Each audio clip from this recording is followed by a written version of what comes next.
The May 22nd, 2018 meeting of the Independence Planning Commission.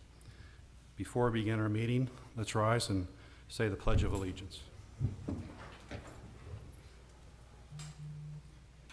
I pledge allegiance to the flag of the United States of America and to the republic for which it stands, one nation under God, indivisible, with liberty and justice for all.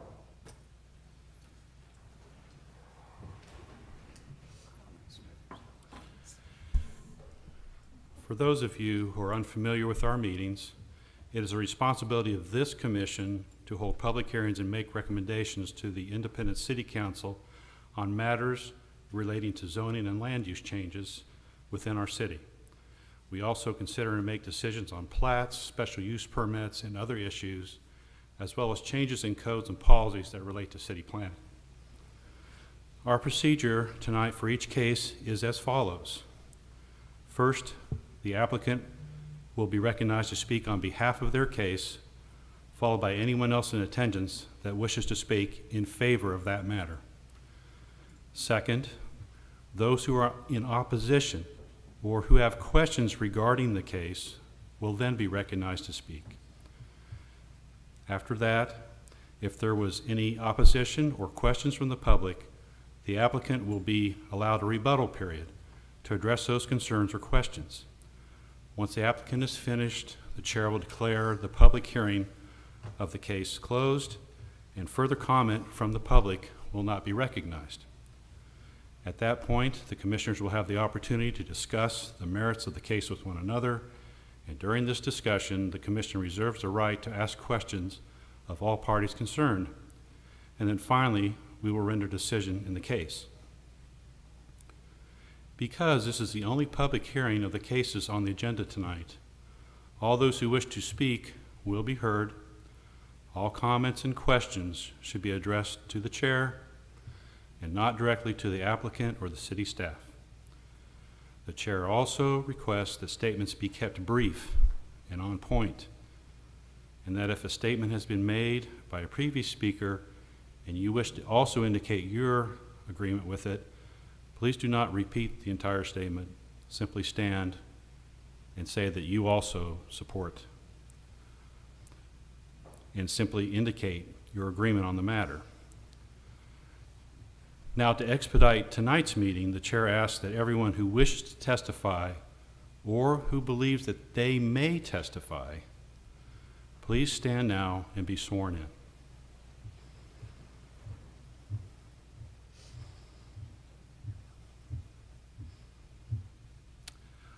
All those who are standing, please raise your right hand.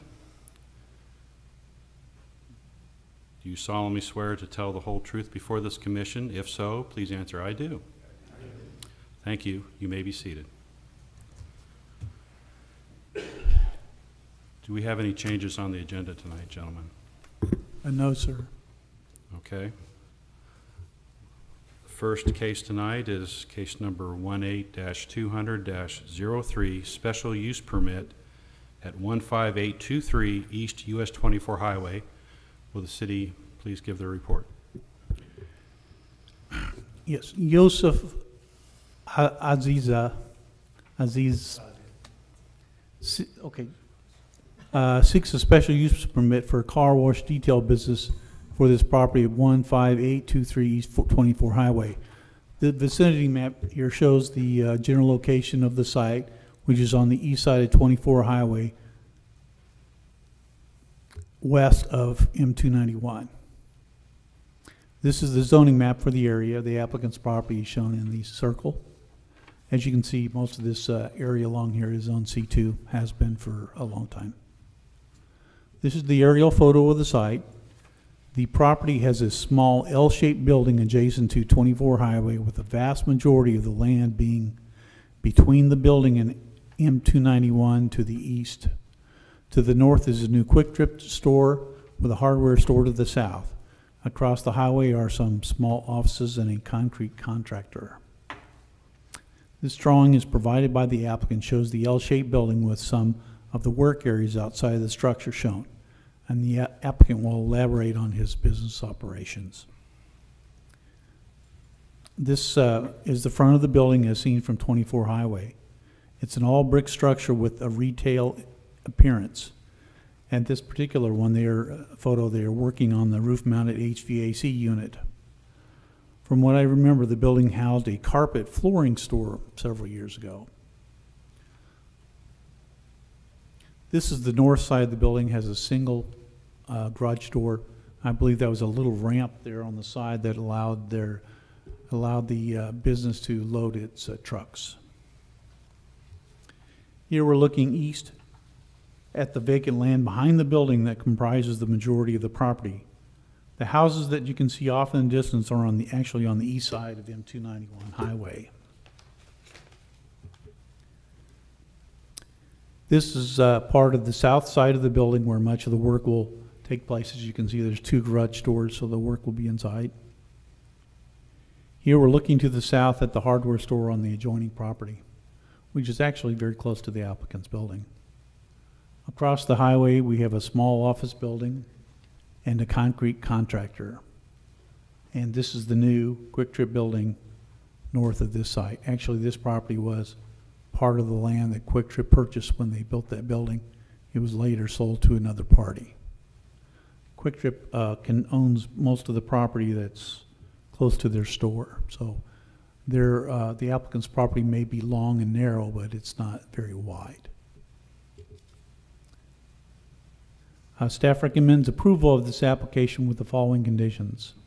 These conditions must be completed prior to a business license being issued for the company. Number 1, the existing gravel, parking, and drive areas on the site must be improved to a hard all-weather surface, which is asphalt or concrete, with proper parking lot striping, including ADA parking. The applicant may need to provide a storm drainage for the transport and disposal of stormwater runoff.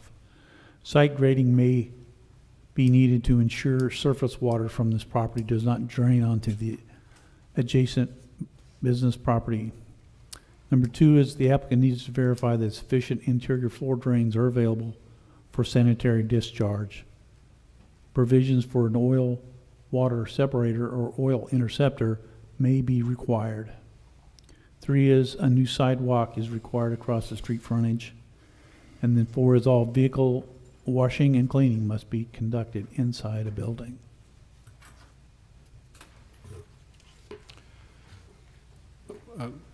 Were you the person on site that was looking at this? I took the pictures and worked with the applicant.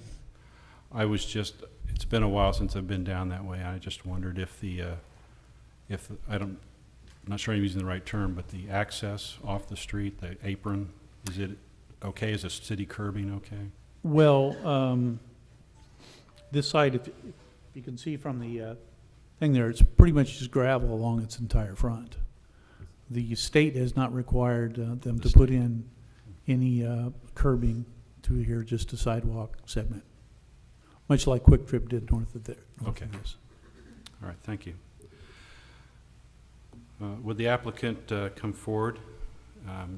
Please give your name and address for the record. How you doing? My name is Yusuf Al-Azzi. I'm my first time doing this, so I'm a little bit nervous. But we're doing, you need the address, right? Yes, sir. Where you reside? Okay, 8841 Eastern Avenue, Kansas City, Missouri, 64138. Okay, thank you. Yep. Just tell us kind of, why you picked the site, what you hope to accomplish, Well, just a general description. We've been looking since January for a good location, and I have my real estate agent. He been looking for me, and he found me that location. It's a good traffic area, which East 24 Highway, about 35,000 car a day, Yeah. which is good value, and Quick Trip next to us. So, Yeah. so it was a good idea to get to that location. Now it's a new idea. We're doing a car wash. It's a hand car wash. It's not automatic car wash, which is automatic car washes damage the paint's body and the frame, which is we don't like. Our idea is just to hand cleaning the car, hand dry it, and It's gonna be good for the environment, less water, we're gonna be green. Yeah. No acid with the chemicals, we're using good chemicals with no acid, which is good for the community. I think that's all I have. Okay. And one of the recommendations, of course, is that all of it be done inside the building. So Yes. that's your plan, the way I understood it, right? That's my plan for now. Maybe in the future, we might change, do some construction work. We're gonna apply for the city to approve it before we do anything. Okay, But in that, like, at the moment, we're just gonna use the 3 bays we have for cleaning and washing. And in the future, when we do construction, we're gonna submit it with the city. okay. So, and you've also talked with the city, I'm sure, and you saw their recommendations? And Yeah. you're okay with doing all those recommendations? Exactly, yeah. We're gonna have a grease trap, which Okay. is separate oil. We're gonna install that we're gonna have my engineer look at it, and he's gonna install it for me, like the construction guys. Yeah, we're gonna follow all the requirements to do. Okay. And you've also, so you're also gonna have your customers like park in front of the, Yes, and one of the employees will come out, welcome the customer, let them have seat in the lobby, see what they want from the menu we're gonna have, okay. and we take their cars, wash it, and bring it in the front door for them. Just overall, how much time do you think it would take on Well, the the- average for each customer to get in and The finished and basic, out? on the basic menu, like, we have a KYN basic, which is exterior only. We wash the exterior. It's gonna be about 8 to 10 minutes. Okay, That's okay, the minimum one, okay. 8 to 10 minutes. Does anyone else here have any questions of Mr.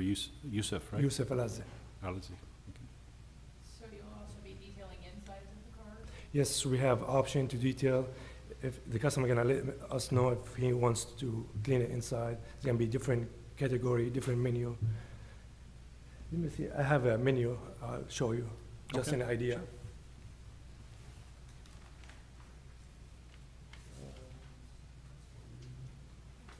sure. We'll share. That's just an idea.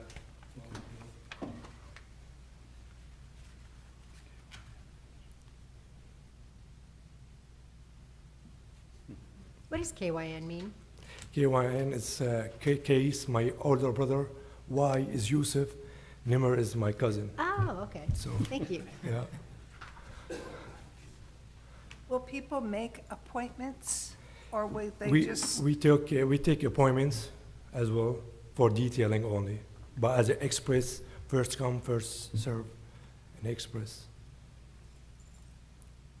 It's gonna be something good for the car, and like automatic, to be honest, automatic car washes. If somebody has good car, it's not gonna take it for automatic wash.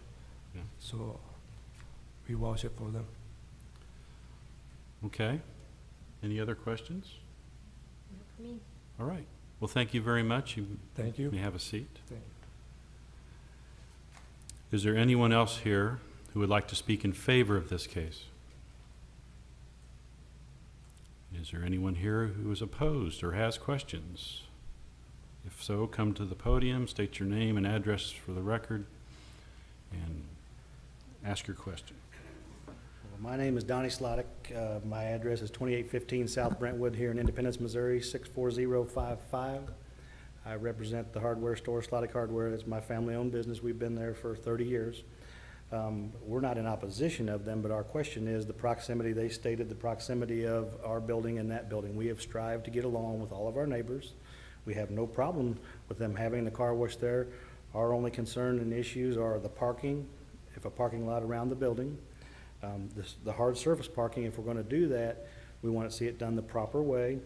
And it was been explained to me by the applicant and the landlord that they intend to cut the end of the building out on the west side over there in the front of the building and install a garage door to run cars through the front of that building. And it is a close proximity to the property line, and we are concerned that that may be an issue. And maybe they've put that off for later time or later issues, but it was explained to me up front from the get-go that this is what we're gonna do. We're gonna cut a garage door out in the front of the building. And if we're gonna do that, we wanna see it done a proper way. Okay. All right. And then mainly is with that, and then with the stormwater runoff, our building, Our lot is graded because there are no stormwater drains in 24 Highway right there. We take a lot of rainwater off of 24 Highway and around our building to behind into water retention, and if they're gonna have that all hard surface parking, there's gonna be that much more water created there, and we just don't want that to become an issue. I And that's mainly our understand. Sure. question. Sure. That's all I really have for the commission. Okay, thank you. We'll get an answer to that question. Is there anyone else here who has questions?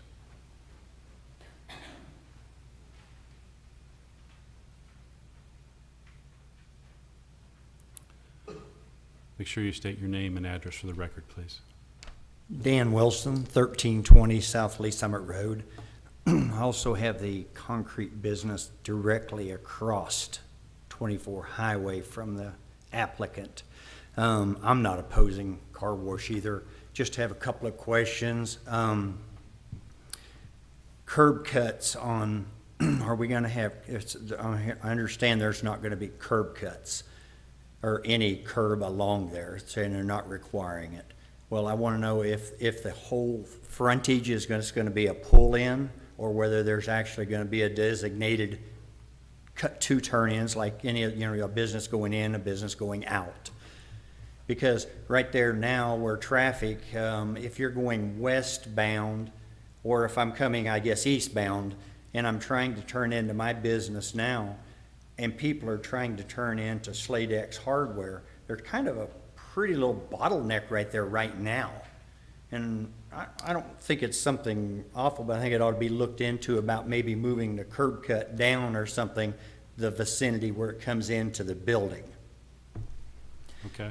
The other question I might have is if they, I understood that he said they might or might not have to have water retention.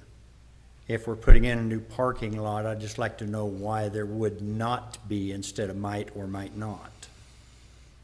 Okay. And then Water also- retention as far as like Run stormwater. stormwater off of the retention. parking lots. Okay.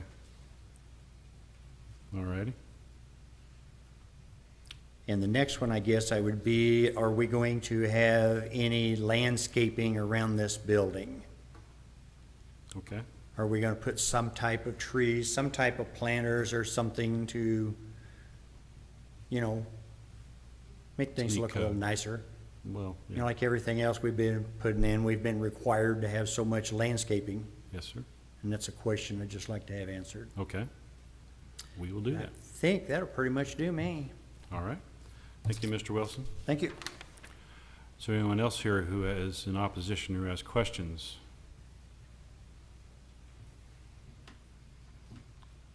Seeing no one trying to gain access, we'll close the public hearing portion of this case. And ask Stuart, this is just the approval of the permit, right? So they have to, approval of the zoning, so they have to come back and submit some kind of plan? Yeah, I received a number of comments from Public Works and Water Pollution Control about the stormwater. All I did was summarize what they had put in their comments as far as we'll need to pave with the stabilized surface and provide storm drainage facilities with the transport and disposal of resulting in stormwater runoff. Site grading may be needed to ensure surface water from the property does not drain onto the adjacent business property. So I basically transposed what they had put down and put in the staff report. They would be responsible for that prior to issuance of a business license. Okay, so in And other as words. far as the other comments is curbing and gutter along, curbing along the 24 highway, I would have to get with the state again to see if they're okay with the situation the way it is now. We don't have the authority to require that. If they don't ever give you a response, do you have the authority, since they're going to do a hard surface and they're probably going to have to do some striping for parking lot spaces, to have it maybe striped at the minimum, so it kind of designates where people should come in or leave or something? You mean like an entrance and exit Well, type yeah, of thing? Because, Yeah, we could do that. yeah. Well, I can see what Mr. Wilson was saying. There's, with all the new things that are going in there in the hardware store and whatnot, and right off the highway, there's a lot of traffic right there. I think that other restaurant too is opened up finally. At least I saw people coming in and out of it, which is great, but we don't want to have a wreck, so an automobile wreck. So I was just asking if that could be something that could be done, because they do have to come back and show you what they're intending to do for the hard surface and things Well, like yeah, that. they would have to provide a parking lot plan, paving plan, And, where it would be placed and the thickness and so forth. and if they do cut a garage door in, that has to be. I was not aware of any of that. That would be a building permit issue. Okay. All right, so where I'm going with this too, there was some question about the property line, how close it is, and some concern about that. So do you kind of review all that stuff? Well, or not? I'm not sure I understand what the question is about the property line. Well- If they would be paving on the adjoining property, or, Well, I can bring him up here again, and we can ask him more Okay, specifically what sure. he's, Mr. Sladek, could you come forward again, please? And just, I think, I've been to your store before, and I think I know what you're talking about. It's kind of an angled, Well, our property line wraps around that a building. little make close sure to you the step up to the microphone. microphone. Our property line wraps around that building, Okay. all right in there, and and it's about 20 foot from the side of the building to our property line right there. And if you're gonna put a driveway out of the side of that building, you're gonna be right on the property line, or right to it, to make a driveway to come in and out of that building. Okay, as you look behind you, or there might be something on the screen in front of you. So you're talking about the west, kind of the west back The west corner? side of It's that, really the west, tight right the there? front of the building. The front of the building? They wanna put the garage door, I was explained to me, at the front of the building, on there. See where the 3 garages are in the back? Okay, well, They wanna is the come up- asphalt on your store, does that mark your property line or not? It is right on the property line right there. Okay. And your concern is if they put it on the front of the store, that's gonna be When getting... you come out of that building, you will be coming right out into our property line right there. Are you saying I think you kind of lost us. so that's facing north It's towards? facing west, out of the west end of that building. Okay, so that's the side of the building, the west side of the building? Yes. So, Now They're calling it the south, but that's more kind of the westerly when you come around to the front there. and they're gonna come at, you keep saying the front of the building, but you On the mean side of the side. building right there. the west The side side is where of the the garage front. door- They want to go through the front of the building and come out the west end there. Okay. I can see that. So that's where they would enter? I was explained to me that's, yes, they enter or exit there. I do not know which way. Okay. And you don't have any curb on that asphalt, it's just, Well, our property, at that point, we are graded at a lower elevation right there, because that is, our stormwater comes in the parking lot. The parking lot is crowned, and it is low right there, and that's when the water goes against that asphalt curb to the rear end of our building. Actually, in that photo there, we actually paid and had that paved more, because it used to be when it rained, that all that gravel was in my back parking lot. And we had it repaired here several years ago. We had it saw cut and had them actually pave it out more, because the previous, when it was a carpet store, they were supposed to do all that and pave all that and do all that, and it got through the cracks, and they did not do that because of financial costs. So when we had to repair that lot, we had it paved more over to alleviate and stop the gravel being washed into our back lot at that time. and your concern is that if they pave that whole west side, that some of that water's gonna come closer to your building, or? No, it won't affect our building in any way. It's all gonna run off down into a field in behind there. There is no, our retention basin for that, there is a storm box in the back corner of the parking lot in the middle, and that water runs down that lot and then arcs around back to where that propane tank is in that picture. Yes, sir. There's a stormwater box there that catches it and runs it into the detention basin. And then on the other side of our building, there's a outlet box up front that takes all the water around on the west side of our building around into that detention basin back there. So Okay, their so- water really is not gonna run onto us, other than if there's anything right there at those garage doors on the back. Okay. And I'm not really worried about their runoff at that point. The main thing that we're looking at is where that building is, where the property line is, you're gonna be right on the property line, building a driveway out of that building there. That was my question. And you're concerned about the turning radius and all that? The turning radius, yes, sir. Okay. So approximately how many feet would you say? 20? About 20 to 25. Okay. All right. Do you need more information, Stuart? Well, I'd like to hear from the applicant on this whole Well, that's fine. garage door situation. I was not aware of any of that. Okay. All right, Mr. Wilson, thank you. Okay. Yusef, could you come up again and just explain where you're thinking about putting a garage door in there? That was an idea that I will do it in the future, but at the moment, we're not doing it. Okay. Yeah. Okay. And I told him, like, I went next door, I told him about the idea in the future. But, okay, and that's fine, but Yeah. but you understand that when you start to do something to the building, you have to get a permit and you have to show Exactly, what you're yeah. gonna do. I'm make my engineer draw it, bring it here, submit it, Okay. we go from there. Well, I think as long as you understand it, that's fine. Yeah. It's kind of frowned upon by, Yeah, I understand that. if you do it by Yeah. yourself. Okay. Have you thought about doing a schematic on parking, like, We're and gonna some type of pave, we're gonna traffic pave the flow? whole lot. We're gonna, like, make it concrete or paving, the whole lot where the gravel. Yeah, but So have that's you- completely, it's gonna be, like, what do you mean exactly, sorry? Like a picture, like an architectural drawing of what the parking, The how many paving, I don't have it spaces, on me, but I traffic can submit it flow. to Stewart.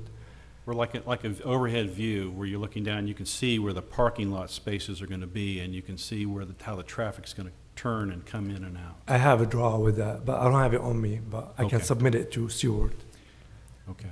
It's gonna be just, When he applies for a permit to pave the driveway, they will have to provide a drawing that shows the spaces, including an ADA space. And at that time, if we want to try to direct traffic in a certain fashion, we can have him show that on the drawing. Also, the issue of landscaping was brought up. There is no landscaping in front of the building. Conceivably, there could be a spot where some landscaping could be added, because the front is just all gravel or concrete or asphalt or something now that tends not to lend itself well to landscaping, but we can work on something to add that to the conditions if you would think about that, if you would desire. I mean, we could probably put a small island or something out there with a tree in it or some bushes or something. Okay. Does anybody have questions of Mr. Alize? Thank you, sir. You may sit down. Stuart, isn't that a requirement? Well, if it were a new building, that would be the case. It's closed. Or if it were near residential, but this is not anywhere near Because residential. it's commercial to commercial, it's not And required. the value of the work, is my guess, is probably not going to be that high that would kick in like street trees and parking lot trees and all that. But it's something we can, if you want, we can add that as a condition and we can look at that. Well, I think Mr. Wilson probably had to do something. Well, that was a new building. That was a new building. From ground up, that was a new building. I would think it would just, because I'm a landscape guy, I think, yeah, we ought to add some kind of landscape there. And I think that in keeping with what the city's trying to do and how we want the quality of our city to look, I think that would probably be a good idea. I think that could also be used as a way of not having people just pull in and out whenever they want to, because they'd have to run into something. So my point, though, is I thought we couldn't make recommendations, Stuart. Well, this is a special use permit. We have conditions. So we You put can do recommenda- Absolutely. That's why there's 4 conditions on the back of this. You can add to those if you would like to. Awesome. Thank you. I see that there are a requirement for sidewalk across the frontage. So will there be a break for cars to pull in and then a break in the sidewalk for cars to go out? Because concrete is going to go right up to. I don't know that I can answer that question. Potentially, the sidewalk could be paved and they would just drive over it. The situation out there is I think they would have to saw cut the gravel grit asphalt out to put a sidewalk in. Okay, so. It might this- be easier just to put the sidewalk in and have people drive over it than to try to put an actual approach in there. And I did want to add one thing to that real quick too. It is a state highway. MoDOT does regulate that. I know in the past few years, the city's had more discussions with MoDOT on that issue. Last I was aware, MoDOT essentially told the city that, if you see fit to have curb, gutter, sidewalks and all that stuff required for these types of projects, they weren't going to, raise anything about it, so that they would be okay with that. So again, I think the condition that we're placed in there on the sidewalks, is a condition for the improvement on there. Again, if the commission wants to add to that, that curb and gutter are also added in with that. I believe the hardware store has some curb and gutter in there. I know QT does have curb and gutter in there, so that might make that connection just a little bit better as well too, so. But yeah, Okay. it is controlled by MoDOT, but again, last I had heard from MoDOT, and I'm under the impression at least, is that they are okay if the city wants curb and gutter there, so. Okay. There are sidewalks in front. I know of QT has it. Crypto- Does the hardware store have them too? Sladek. No? No, it Okay. doesn't. Yeah, I know QT put them in, so. Yeah. Okay, thank you, Charlie. Yep.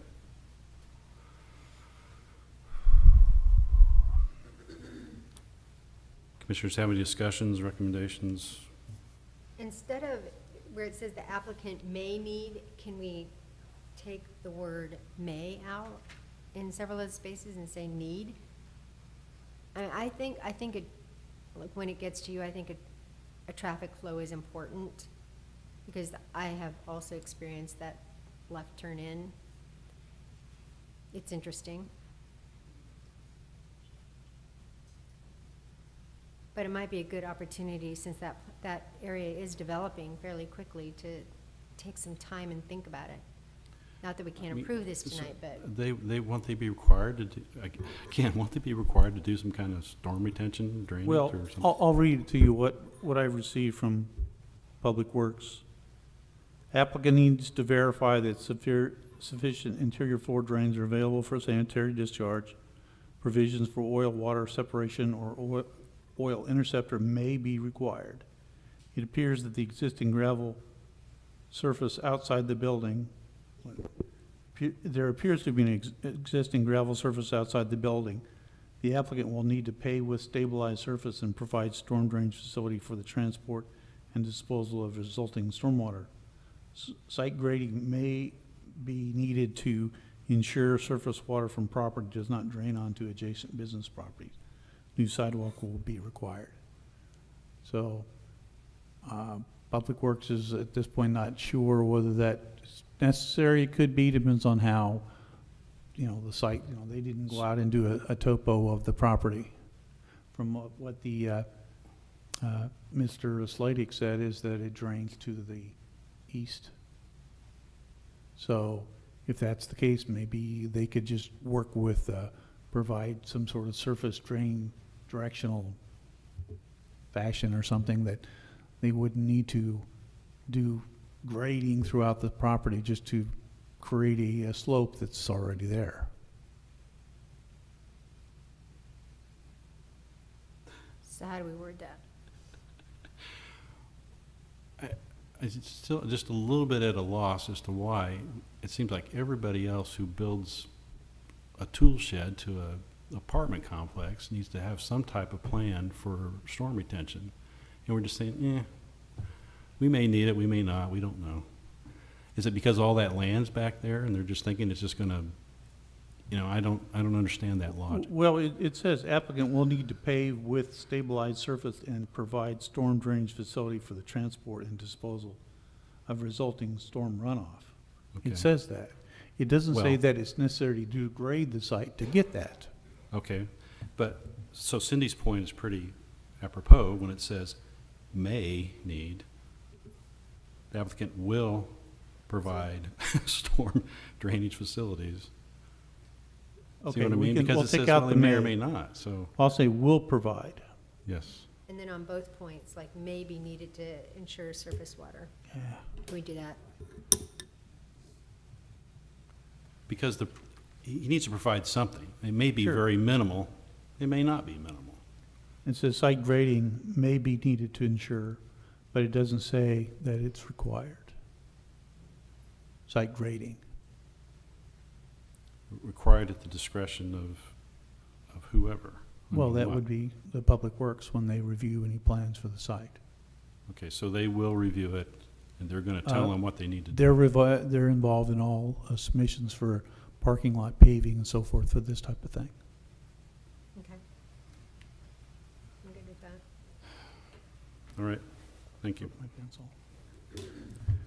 Any other recommendations, comments, additions? I would like to just suggest that some type of landscape be required there, minimal. I don't know, some type of landscape. What is there a usual percentage based on the square foot that there's a landscape requirement done if it was a new building? Well, if it were a new building, it would be in a typical commercial zoning like this, it would be 20% of the area in front of, 20% of the area within 20 feet of the front of the building. Okay, The situation with this is, again, the building is, I don't want to say so close to 24 I Highway. get it. It is, and if you put a bunch of landscaping in there, there won't be any place to park or really pull into the site. So we're kind of limited on what we can do with that. Could the recommend, Sorry. Go. Go You ahead. You go. I was just saying, could we state 200 square feet? It's a Can 10 we- by 20. Basically, it's equivalent to a parking space. Okay. It doesn't have to be 10 by 20, but it could be Well, yeah, 5 whatever. by 40, or something like that. Between 150 and 250 square feet.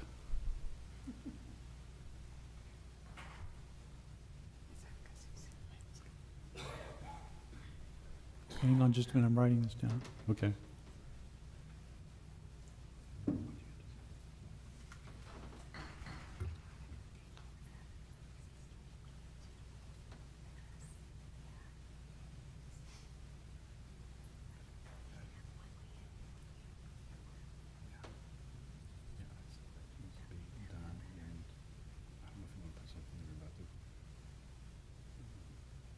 Well, I guess during the permitting process, they'd have to address the garage door, but for now, that would probably take. Okay, what I wrote was a landscape feature, at least 200 square feet, be provided in front of the building to assist with traffic direction and parking. Okay. Thank you, Stuart. Appreciate that. And that's number 5. Okay. Ms. McLean has another. Number 6. Can we, I don't know how to word it, but I still feel like to help the two gentlemen who spoke feel a little more comfortable, is there a way for him, or can we stipulate that he develops a plan that there's a clear in and out? You know, like maybe it's one way in, one way out. Well, that would be part of the traffic direction and part of the parking lot Okay. design. I just want to make them feel comfortable that something will be done. Yeah, Is that good? let me look at the, his little drawing that he provided with your report shows a kind of a in arrow on the, I guess it would be southwest side, and an out arrow on the northeast side, so to speak. I don't have that We one. could follow through on that and and try to give that more direction than what Okay. is just shown here. Okay. Yeah, I'd feel better if we do that. Okay. Okay, I can add a comment about provide means for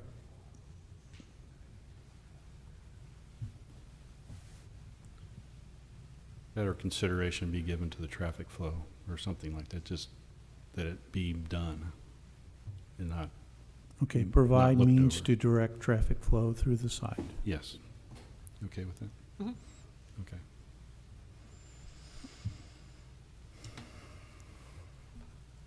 Okay. Are we ready? If there are any more questions or emotions or anything? I make a motion that Okay. we approve the special use permit to operate the vehicle wash business at 15823 East US 24 Highway with the conditions listed. For Is that recommendations. good? Okay. With conditions. A Okay. second. Tina moved and Virginia seconded. We're ready for a vote? Yes. Any Yes. discussion? We're ready. Okay, Commissioner Ferguson, Yes.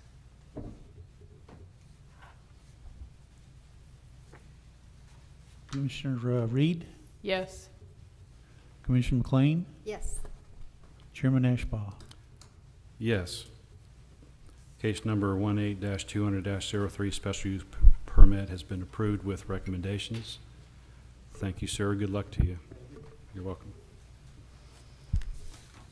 Our next case is case number 18-100-09, rezoning of 410 East C Avenue. Would staff give report on that, please? Yes.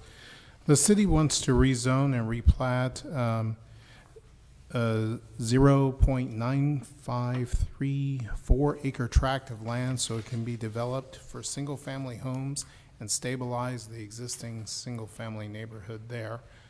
So if you look on the first slide here, this directional map shows the location of the city-owned property that would be for sale for development, known as that little Woodlawn Pocket Park that's right next to the cemetery there on the south side of C Avenue between Pearl and Hawker Avenue.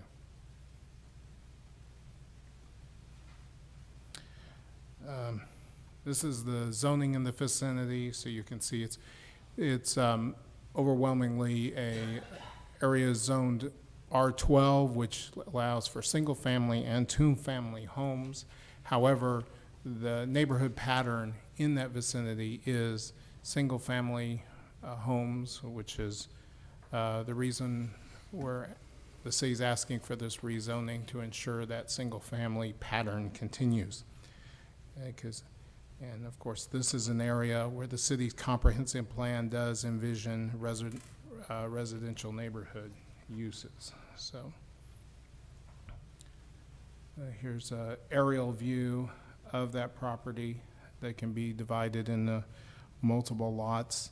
You've got the cemetery to the north, and then you have single-family residences to the south and west, and you have another single-family residence and a couple of vacant residential lots as well across Hawker Street to the east.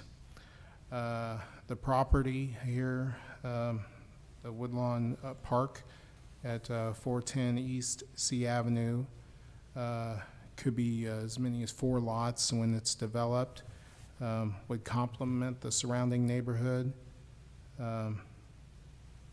Being located northwest of the intersection of C and Hawker Street, the lots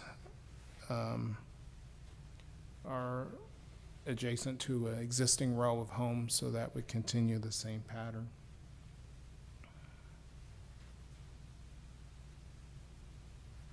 We'll real quickly go through a slideshow of the neighborhood. This is looking from the intersection of Hawker and C to the northwest, to the tract of land, and this is a little bit closer, looking more due north. This is looking west up C toward Nolan Road, property to our right. This is looking back to the northeast, across the property to the east, and you can see the home to the east that's across Hawker. This is Hawker to the south of the intersection of C and Hawker. And this is C farther to the east. And there is, again, is that house on Hawker just east of the property in question. Staff recommends approval of this case, and if you have any questions, I'm ready to take those. Thank you, Brian. Are there any questions of Mr. Harker from any of the commissioners? Okay. I don't know that I've ever done this where the city's actually done this. So I guess I'll open up the public hearing to see if anybody is in favor of this case. If so, you have an opportunity to speak. Is anybody here opposed to doing this? Okay, public hearing is closed. Commissioners have questions or motions to make. I recommend case number 18-100-09, the rezoning of 410 East C Avenue be approved. I second. Tina moved and Cindy seconded. We're ready for the vote. Commissioner Ferguson, Yes. Commissioner Reed, Yes. Commissioner McLean, Yes. and Chairman Ashbaugh. Yes. Case number 18-100-09, rezoning of 410 East C Avenue has been approved. Our next case is case 18-100-10, rezoning of 9507 and 9515 East 32nd Street South. Would staff give the report, please? The applicant, Anita J. Jonas, requests to rezone the properties located at 9507 and 9515 East 32nd Street South from R18 PUD, which is moderate density residential planned unit development, to R6 single family residential.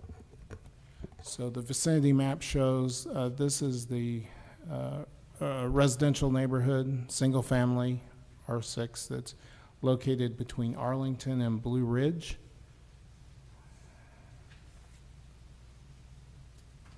You can see there's R6 single family zoning all around these three lots of the Wonderview addition.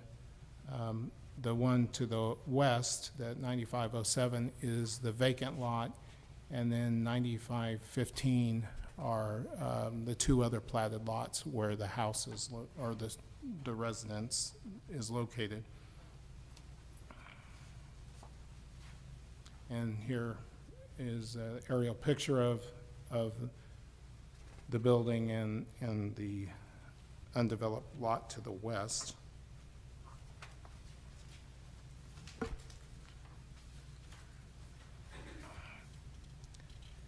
So the residence was designed in the late 1980s as a group home for the mentally disabled and featured handicap accessibilities throughout. Prior to 2011, the longtime owner decided to retire and sell the property to a buyer to convert it to a 10-bed assisted living facility for senior citizens. Approximately 2 years ago, the building was fire damaged and repaired. Currently, the residence is unoccupied.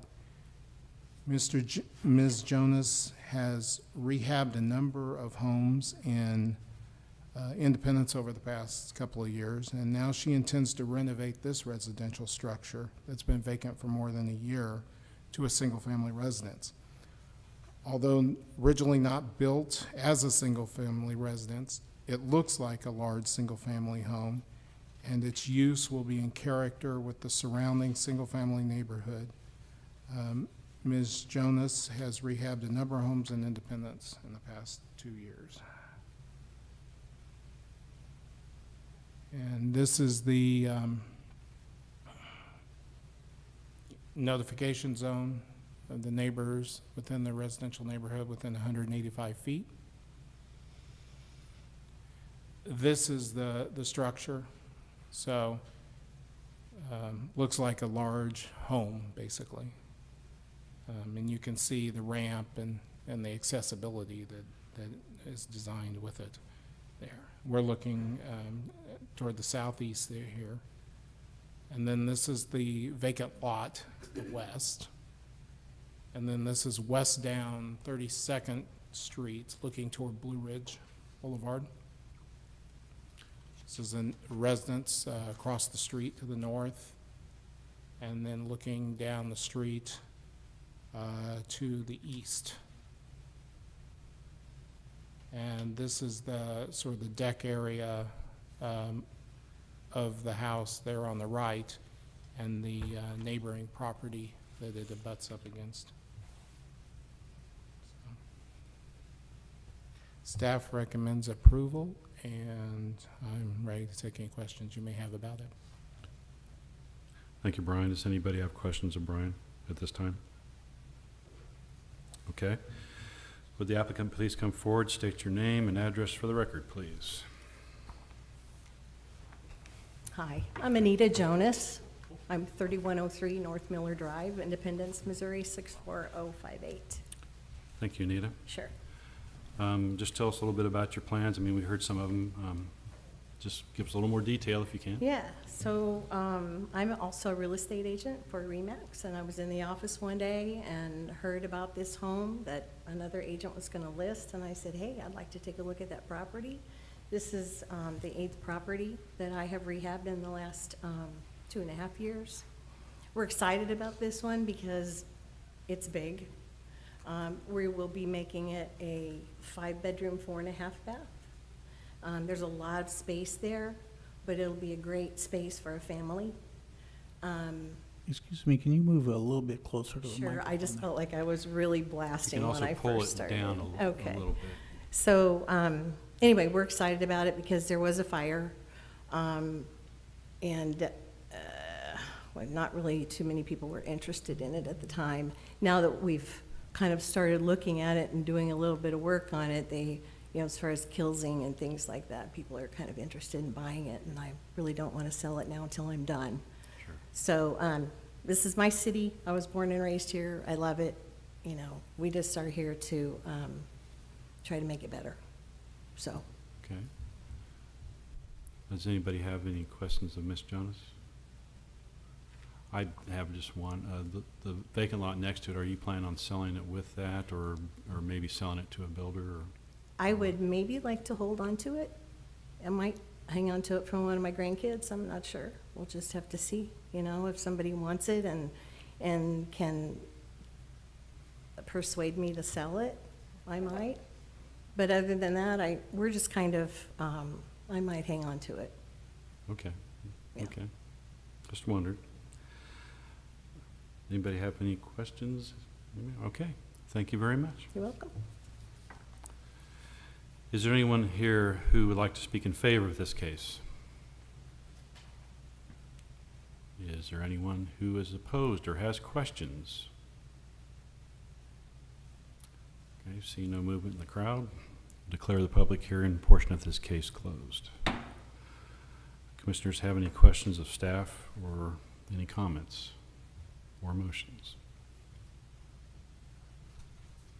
I make a motion that case number 18-100-10, the rezoning of 9507 and 9515 East 32nd Street be approved. A second. Tina moved and Virginia seconded. I think we're ready for the vote. Commissioner Ferguson, Yes. Commissioner Reed, Yes. Commissioner McLean, Yes. Chairman Ashbaugh. Yes. Case number 18-100-10, rezoning of 9507 and 9515 East 32nd Street South has been approved. Good luck to you, ma'am. Our next case, 18-100-11, rezoning of 17306 and 17308 East US 24 Highway. The staff, please give the report. 17306 Independence LLC request to rezone the property at this address at 17306 and 17308 East 24 Highway from C1 to C3, which is service commercial. Here the vicinity map shows the general location of the site, which is on the north side of 24 Highway, east of 291, adjacent to Atherton.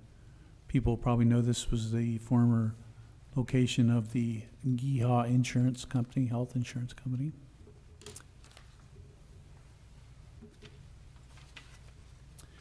This is the zoning of this area of 24 Highway.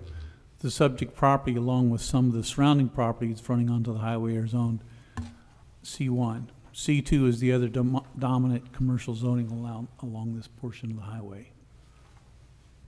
This aerial photo shows the subject site. As you can see, this property has a large building in comparison with other commercial buildings along 24 Highway. The large parking area lies between the building and the highway to the south. The drawing provided by the applicant shows the boundary of the subject property along with the building and the parking lot. 24 Highway joins the south side of the property. The little cutout that you see on the southwest corner is actually a former gas station, now an auto repair place. The Geehaw's parking for the employees was on the north side of 24 Highway, the north side of Atherton. That is the next application. This is the front of the western end of the building as seen from the parking lot. This portion of the building has a centralized entrance with a more unified appearance. This is another photo of the west end of the building front. This is the east end of the building, and it has more of a retail, small business appearance with multiple storefronts with a stair-step facade. This is on the north side of the building as a loading dock and a service entrance. This is on the west end of the north side of the building. Also on the rear portion of the building is the only part of the structure with more than one story. In the forefront of the photo is North Atherton with the crosswalk, which allowed employees to access the parking lot from the subject property. This is also a picture of the the parking lot that was served the Geehaw employees, which is on the north side of Atherton here. To the directly to the east of the Geehaw building is a drive-through financial institution, and then across 24 Highway are various commercial businesses, such as a discount store, grocery store, and a strip mall. This auto repair business, which is a former gas station, exists on that small southwestern corner of that property, as I mentioned previously. To the west, across Atherton, are a couple of small businesses.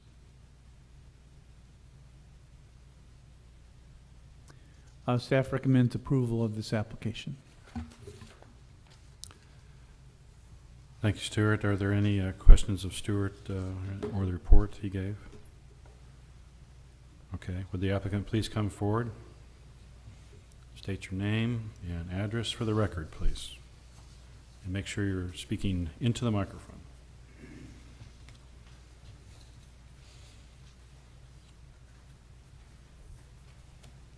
I'm Roy Brown, architect, 24 Oak Hill Cluster in Independence. Thank you, sir. And I have the honor of representing Geehaw in front of you. So the problem with the C1 zoning, which we have now, is that it limits the size of spaces that can be leased to 15,000 square feet or less. And we found that to be a problem because several businesses have wanted to come into this building, but they couldn't. And among them being the Army National Guard and other businesses such as a gym, a neighborhood gym.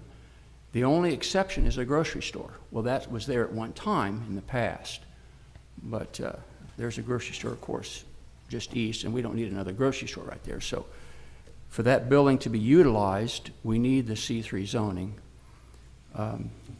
so that we're not limited in the opportunities. So staff has an awesome review here and I think they did a good job. I want to mention a couple of things that this C3 zoning would spawn additional economic activity along the corridor, which is number 4 in staff's analysis. It could increase its development potential, number 5, I agree. And number 6, the fact that it's been vacant for 2 years is not good for that area, and it's not good for Independence. And what I like is number 7, which I'm also going to refer to in our next application. So I appreciate if you remember this. If this rezoning assists with the occupancy of a now empty large commercial space on East 24 Highway, the economic activity created beneficial to area residents and businesses. So I appreciate if you would consider approving this C3 so that we can provide additional economic and business and opportunities for this area and for the city. So I'm available to answer any questions if you have any. Okay. Thank you, Mr. Brown. Are there any questions of Mr. Brown? Just out of curiosity, GIA owns the building now? Yes, And it's they in the plan on- process of being transferred subject to some things. And I might also mention that with the letters that were mailed to all of the neighbors, I gave my personal phone number and my email if they had any questions, and I also submitted a letter similar to what you have, and we didn't have a single phone call or email from any of the neighbors. Okay. So they own this, but it's in the process of maybe being sold to a management company or being owned by the company and run by a management company, or do you know? It's my understanding that there is a buyer who's here who's is mentioned in the application, and that is. But GIHA wanted to get this done before I transferred title. Okay. All right. I don't, unless anybody says so, I think that we're satisfied. Thank you. Thank you, sir. Is there anyone else here who is in, would like to speak in favor of this case?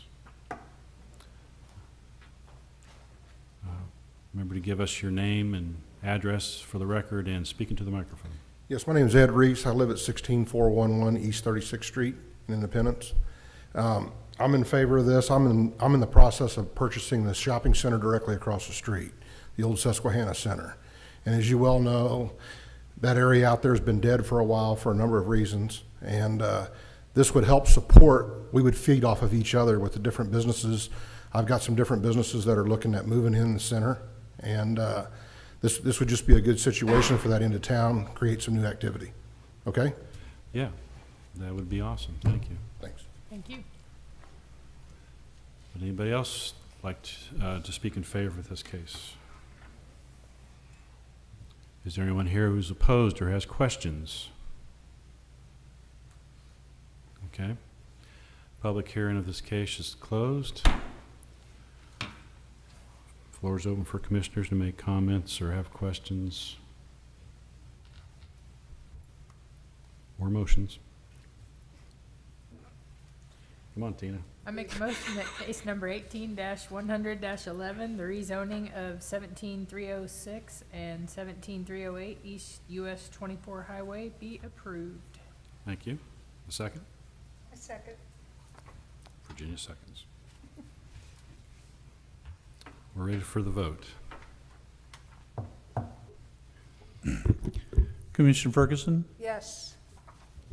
Commissioner Reed, Yes. Commissioner McLean, Yes.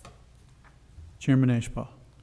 Yes, case number 18-100-11, rezoning of 17306 and 17308 East US 24 Highway has been approved. Thank you and good luck, gentlemen. Our next case, case 18-100-12, rezoning of 1100 North Atherton Road. The staff give the report, please. 17306 Independence LLC requests to rezone this property at 1100 North Atherton from O1, which is office residential, to I1, which is industrial. The vicinity map shows the general location of the site, which is on the north and the west side of Atherton Road. Atherton actually goes north and then does a 90-degree and goes east, and then does another 90 and goes north. Again, that's why Atherton's on two sides of this property. This is the rezoning for the area. As you can tell, the site was zoned to an office zoning. From what we can tell, I'm sorry, the site was zoned to an office zoning in 1985. This was the lowest level of commercial zoning to allow for a parking lot for a commercial business. Properties to the north, east, and west are zoned R6, single family. Directly to the south is the former GEHA building, the last application, for which this parking lot served. Properties along 24 Highway are generally zoned C1 or C2. This is the aerial of the site. The applicant seeks to rezone only the parking lot portion of the site. The part of the property north of the parking lot will retain its O1 zoning. To the south, again, is the GEHA building and other commercial properties along 24. To the east and north are single-family homes. To the west is the Winterstone Golf Course with subsurface warehousing. This drawing provided by the applicant shows the shaded boundaries of the subject property to be rezoned, along with the general design of the existing parking lot. Okay, this picture of the site is the southwest corner of the property. This is the only structure on the site. It's a metal maintenance and storage building. As you can see from the yellow gates, this parking lot's gated off now, so you can't actually access it. And the next pictures are of general pictures of the existing parking lot. It's looking to the north. Again, another one somewhat to the northeast. And then this is the where Atherton curves around and starts to go north again. Here we're on the east side of North Atherton, looking to the northwest at the trees and the landscaping along the east side of the site. They do have some trees and buffer screen along the side. It's been there for many years.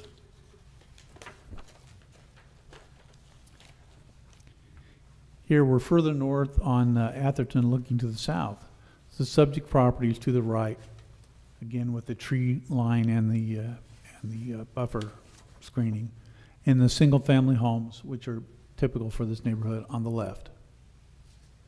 And this is here's another photo of that shows the houses along the east side of Atherton here. This is a photo of the western end of the GEHA building across Atherton to the south. And another picture that shows kind of the loading dock area of the same building. Staff does not recommend approval of this rezoning. Thank you, Stuart. The commissioners have any questions of the city staff? Is the reason that it's not recommended is because the New Image Independence plans thinks that that should be office space? Well, that's certainly one of the reasons, but also the introduction of a large parcel of industrial zone property in this residential neighborhood is maybe not ideal here, or not the best. I don't know that staff is opposed to other forms of commercial property, just the industrial property here could lend itself to uses that would not be conducive to the neighborhood. But at this point in time, it's been vacant for what, 2 years? And the parking lot looks good still, but in a very short period of time, all of that will deteriorate. Yeah, and I guess that one of the things that we had talked about when we discussed this at the staff level is that, you know, a truck driver training school, I can just imagine what that is like. You know, you would drive semis around this property, and the noise generated by the trucks, you know, braking and accelerating, that sort of thing would not be conducive to the neighborhood. And then that also allows, if this business, the trucking business was only there for a short time, this is a pretty large area of industrial property. This kind of north out of the beaten path, so to speak, and there are other industrial uses that may not be so conducive to this location. And I just want to add a few things to that too, just so the commission is aware. The reason it's I-1 zoning, right? Yeah, I-1 zoning is required on this. It actually would be allowed, and correct me if I'm wrong on this, Stuart, it would be allowed in the C3 zoning, except there is a provision in the C3 zoning that says it cannot be located within 500 feet of a residential district. No, it's actually the provision in the code that says driving schools, or hang on, let me get to this. Well, and as he's looking for that, I just want to add a few things to that as well too. And obviously we go back to the comprehensive plan, and that was recently adopted for the office. And even when we're looking at that, the one thing to keep in mind that through the application materials that we received is the job creation that the site possibly could bring. You know, there was no information that we had submitted to us talking about, you know, number of jobs potentially with this truck driving school or whatever it was. And without that information, you know, we were having to kind of lean back on what the comprehensive plan said. When the applicant gets up here, they may speak on that and may bring more information to you as far as the number of jobs. Remember that there is a section in the comprehensive plan that deals with businesses and jobs. We were very heavy on that in the comprehensive plan. You know, if there's more information that we could get on that, obviously that may have swayed our decision one way or the other. And again, obviously, when staff recommends denial of something, that doesn't mean the commission has to agree with it by any means. So, you know, if the information that the applicant provides to you during that process lends you to think the other way, that's no hard feelings from us whatsoever. So. Okay, the application of business equipment, business support services. See, the provision of employment, protective, or other minor processing services to firms other than individuals. Typical uses include employment agencies and telephone answering services and business or trade schools. Business or trade schools that involve outdoor storage or manufacturing processes are not considered business support services, but rather be classified in an industrial use group category. That's why it was moved to that. They may not be doing business, they may not be doing outside storage or manufacturing processes. Well, they will be doing some storage there, but based upon the type of activity there, that's why it was moved to the industrial use. Yeah. I knew there was, I just wanted to make sure that the commission was aware of that reason, that the C3 wasn't going to work here based off what the code said. So that's all I got. Thank you, Charlie. Thank you, Charlie. Commission has any other questions of staff at this time? Okay, will the applicant please come forward? And again, state your name and address for the record, please.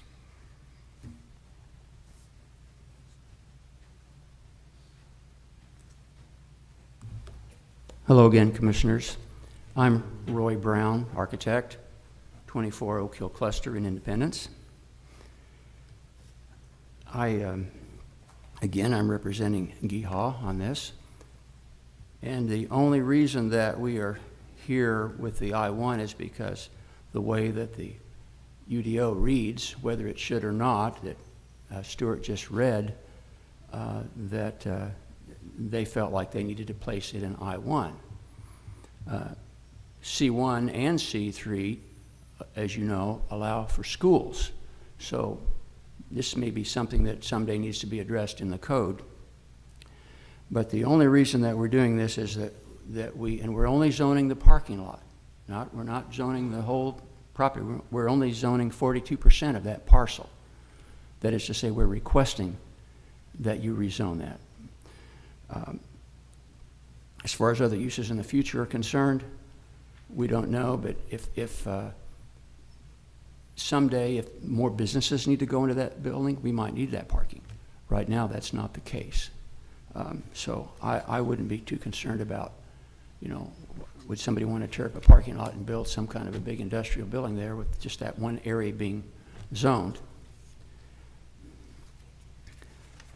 I'd like to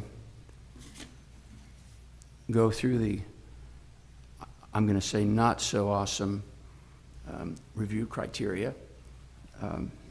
Now, I serve, I'm a commissioner on the Board of Zoning Adjustments, so I appreciate staff, and sometimes we love what they say, and sometimes we don't. But we respect them, and they're doing a good job.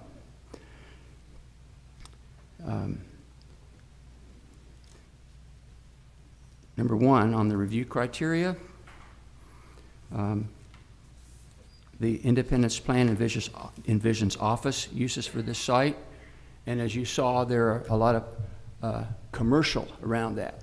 Just the only reason it was probably placed as an office was because when the plan was being created, that's what it was. That's what it was used for. So I'm going to look at number two. There are no sub-area plans for this site. Well, in the Imagine Independence process, there were no sub-areas because nobody knew that there might want to be a truck driving school which might need parking, driving area, practice driving area. So had that been part of the criteria, we may not have had the zoning that we have today in that area. Number three talks about the impact on nearby residential properties if zoned I-1 and used for a semi-truck training school with its accompanying noise and related impacts. It wouldn't be compatible with the surrounding neighborhood. I have with me Mr. Rich Johnson from Werner Enterprises, who is going to come up here and answer that particular criteria. And then I will return.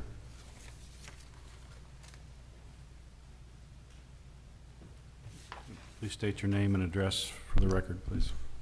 Rich Johnson, 18707 Hayes Circle, Omaha, Nebraska, 68135. Good evening. My name is, again, Rich Johnson. I'm the Associate Vice President of School Operations with Werner Enterprises. Werner Enterprises acquired Roadmaster Driver School and AIT CDL training schools over 4 years ago. Just for a little background for you all, we own and operate 13 CDL training schools across the United States. We look forward to returning to the state of Missouri. We were here back in 2010. The questions that came forward was noise. In preparation for this, have to tell a little bit of the story about who we are and what we do. Safety is a driving factor for us at Roadmaster Driver Schools. And a lot of that comes back to safety in the equipment. We are proud to say that we're probably one of the newest fleets of trucks in CDL training. The trucks slated for this facility are 2016 Freightliner Cascadia Evolutions. That is a very new model year and touted by in the transportation area as one of the cleanest and quietest trucks out there on the market. We went and had diagnostics ran from the OEM, and the average decibel level for an idling truck that we're using out there will be somewhere around 65 decibels. As we were having this meeting, I had a decibel meter on my phone. The conversation that we had this evening, all the dialogue back and forth, averaged around 55 decibels in this room. So the idling number or the decibel level of these trucks are very, very quiet. They're very efficient as well, not only from pollution of just noise pollution, but also from an efficiency emissions into the area.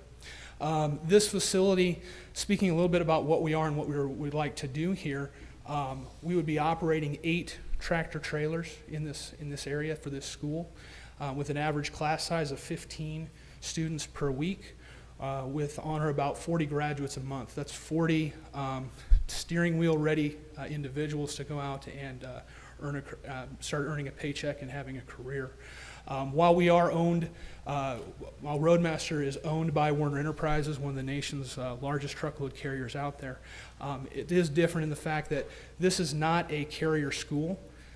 Not all of our graduates go directly to Werner Enterprises, only 40% do. We highly encourage making sure that our students come in are knowledgeable about becoming a professional truck driver and fitting a job that, and a career that matches them.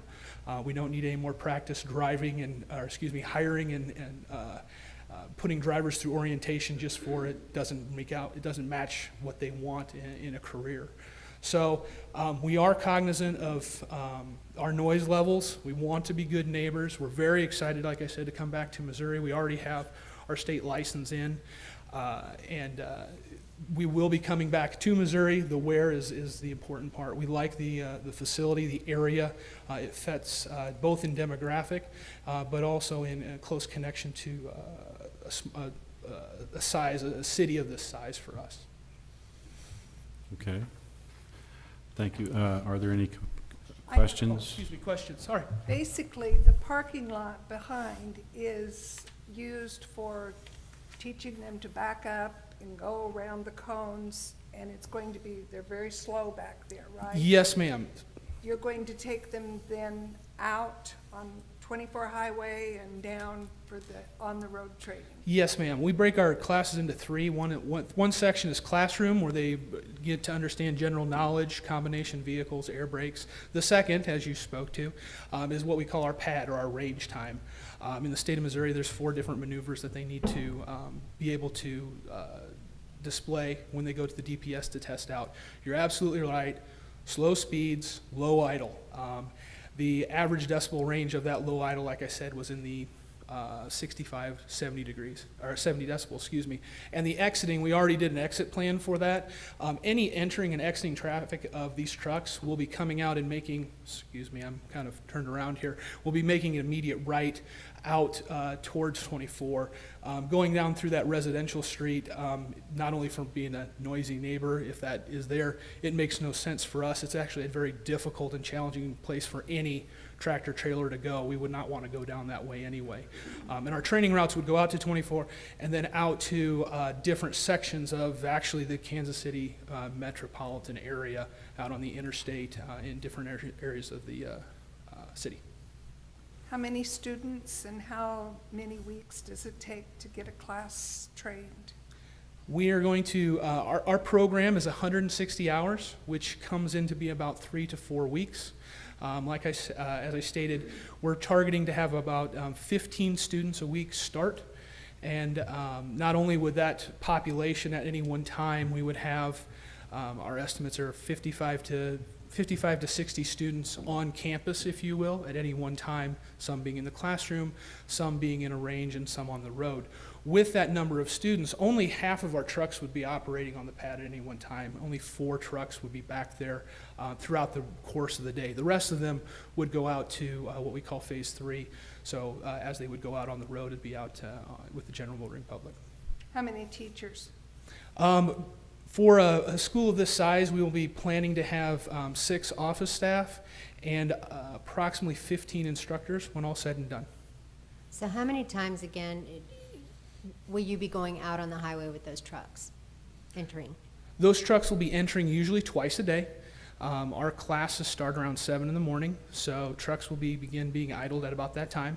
And half the trucks will be going out and going onto the road, and they will not return to the area until their drive time is over, which is around 5:30, depending on what route they're going to go through and what skill they're going to go through the day.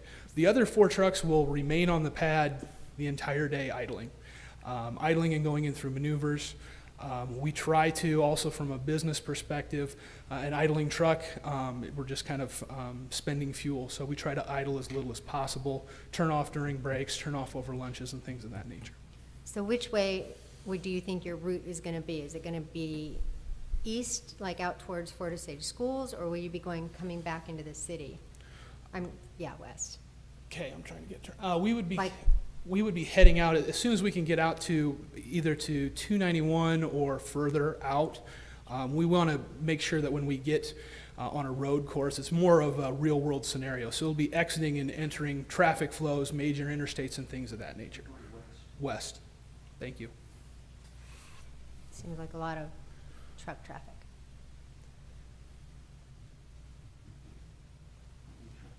Four trucks a day. 4 trucks in the morning, 4 trucks in the evening. So 4 semi-tractor trailers going up and down that road in the morning and 4 coming back that evening. So they're not going to be running laps around on 24 back and forth. They usually will end up and go and get out on other hard surface. Any other questions? How many jobs are you going to be bringing to the area? Well, we look at jobs in twofold. The immediate staff, which would be close to 20 full-time staff members. That will fluctuate, could go more if we have more demand. The big piece is that we pull more than 80% of our students from basically an hour drive to come to school. So they are residents of this community and neighboring communities that will be there. That type of employment, that revolving employment, if you will, them becoming a truck driver, having their CDL, they can work anywhere in the country and they can still call Independence their home. And that tax base, that revenue money comes back home to this area and this area as well.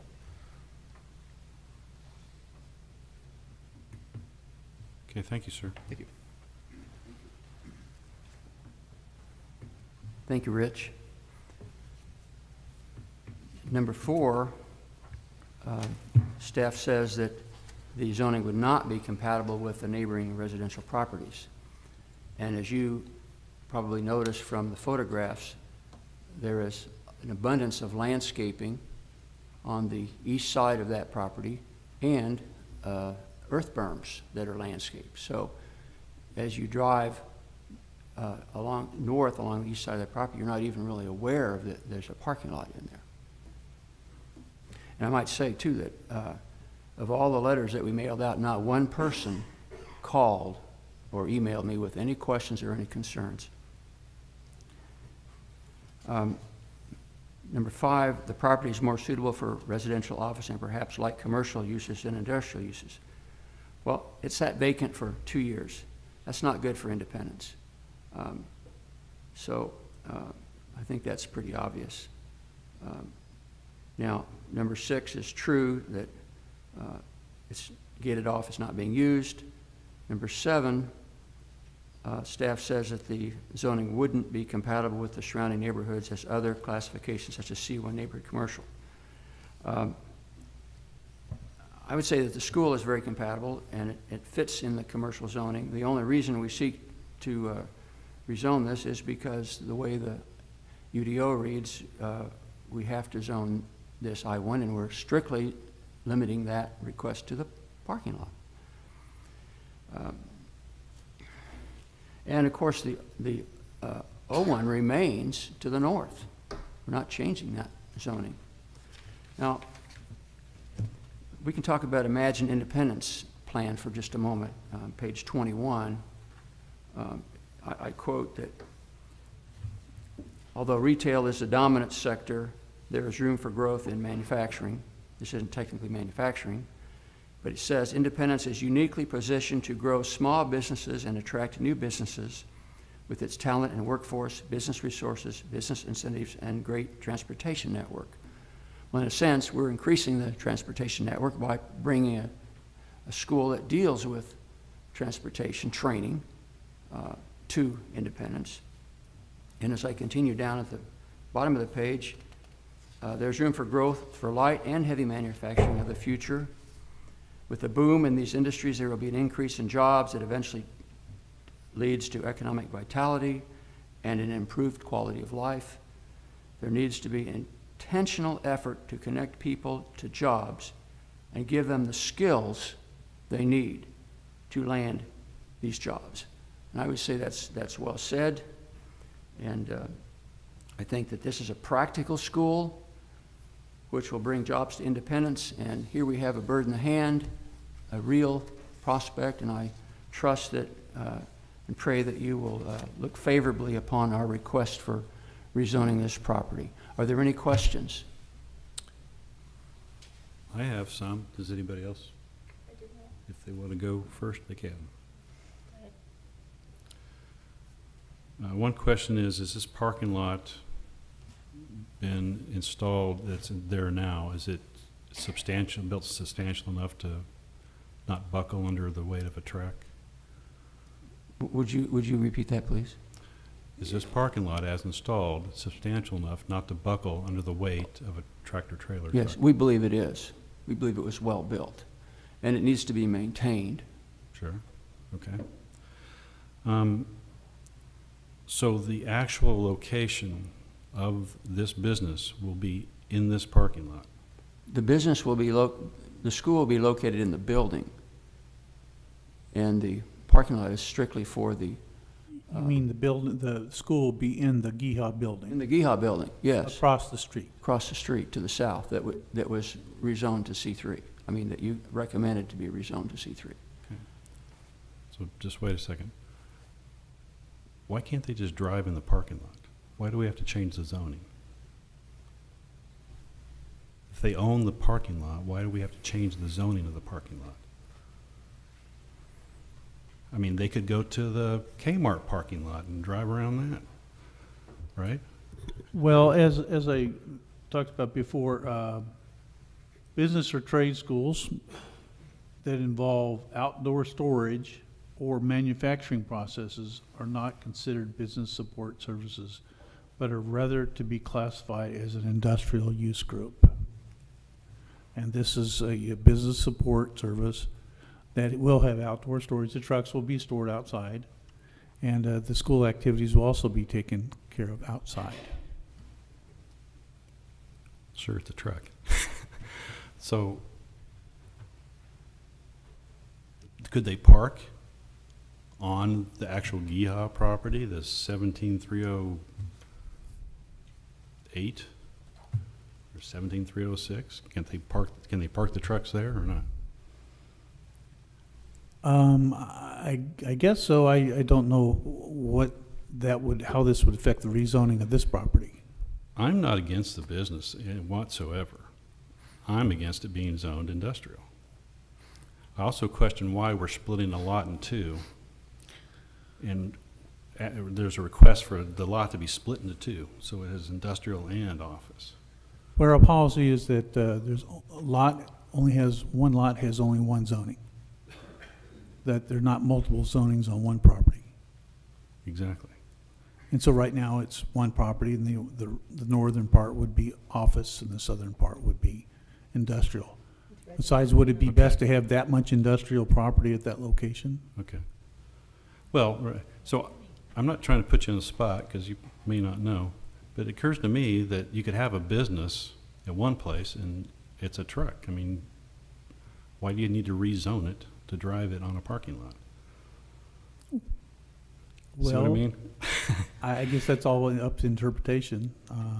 Well, we interpret it because of the outdoor storage of the equipment, and it being a trade school as mentioned in the text. Sure. That's why we said it should be an industrial zoning. And so,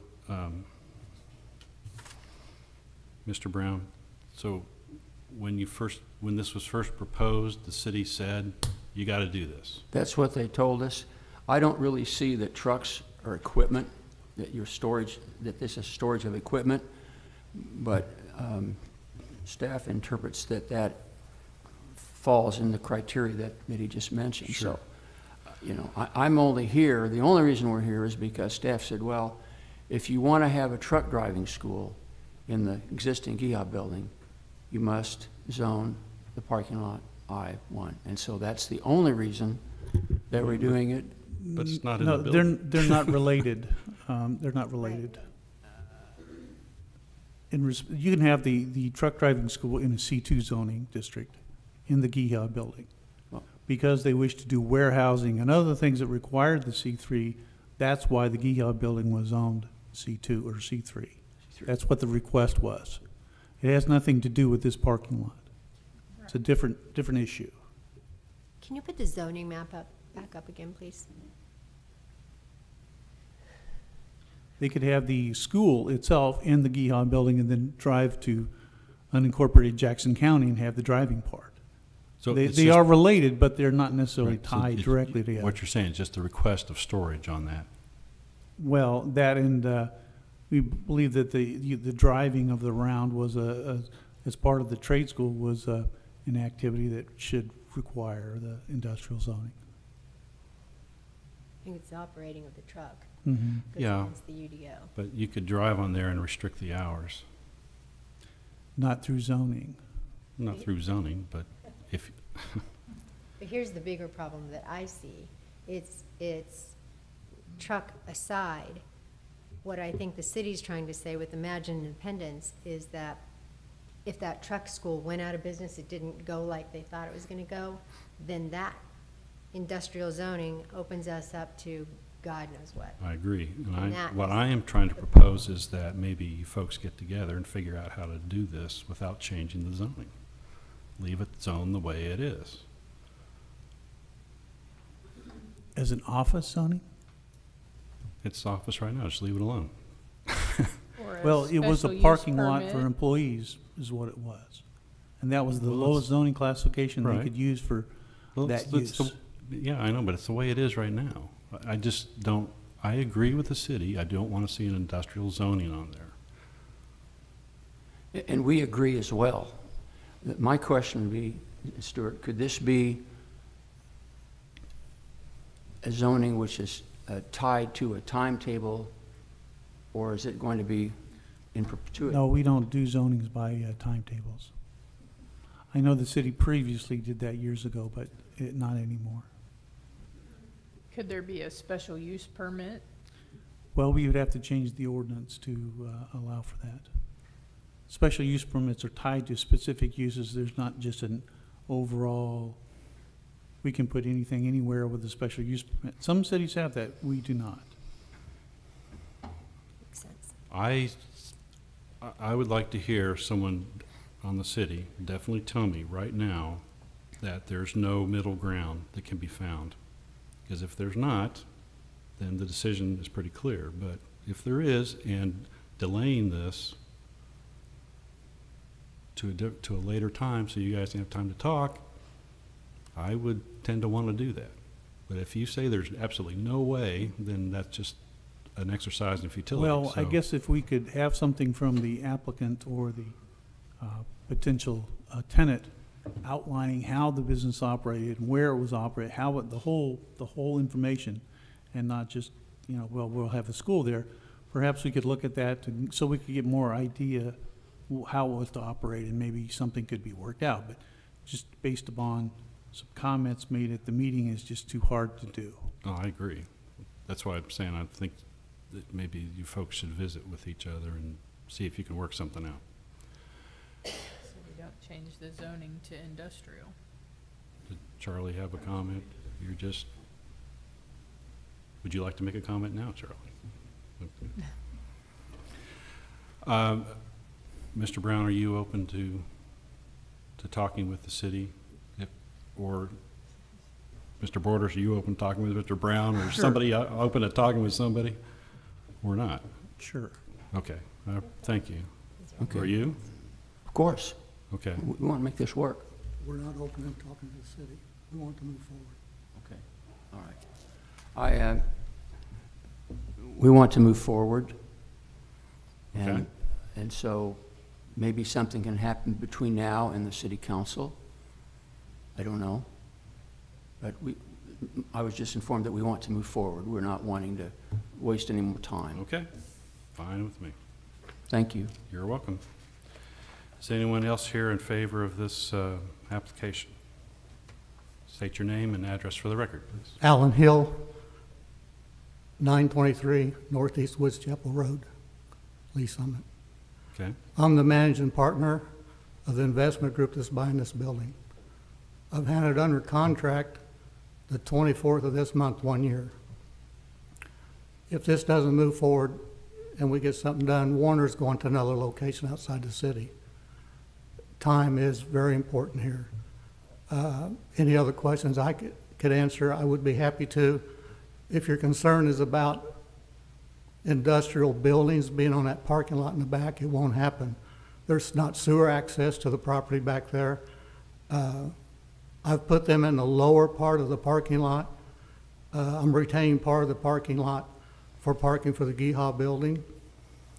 part of what hasn't come out too is one of the tenants that we had to get this rezoned for is the Army Reserve, who's taken 45,000 feet. They have stuff to put in that back lot also. All of this is hanging on that, so it has to move forward. Okay. Thank you. Anyone else like to speak in favor of this case? Okay. Is there anyone who is opposed or has questions? All right, public hearing is closed. Comments, questions from the commissioners? I mean, my only comment is that, like, he was talking about the transportation part of it. I think that in the Imagine Independence, what was intended, and you can correct me if you're not wrong, if I'm wrong, but the transportation thing was really public transportation that we're trying to increase so that people could connect in the city. It really, that's kind of a loose definition that we were given. It wasn't solely public transportation, it was all forms of transportation, Okay. the automobile transportation, trails, public transportation, definitely a component of that, yes. Okay.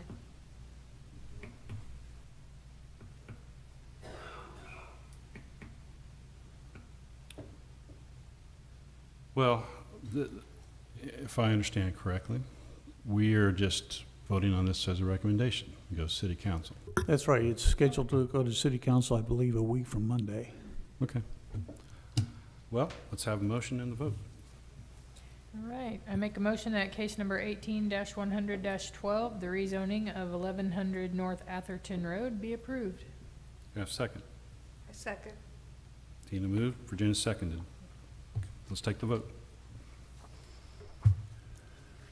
Commissioner Ferguson, Yes. Commissioner Reed, Yes. Commissioner McLean, No. Chairman Ashbaugh. Nope.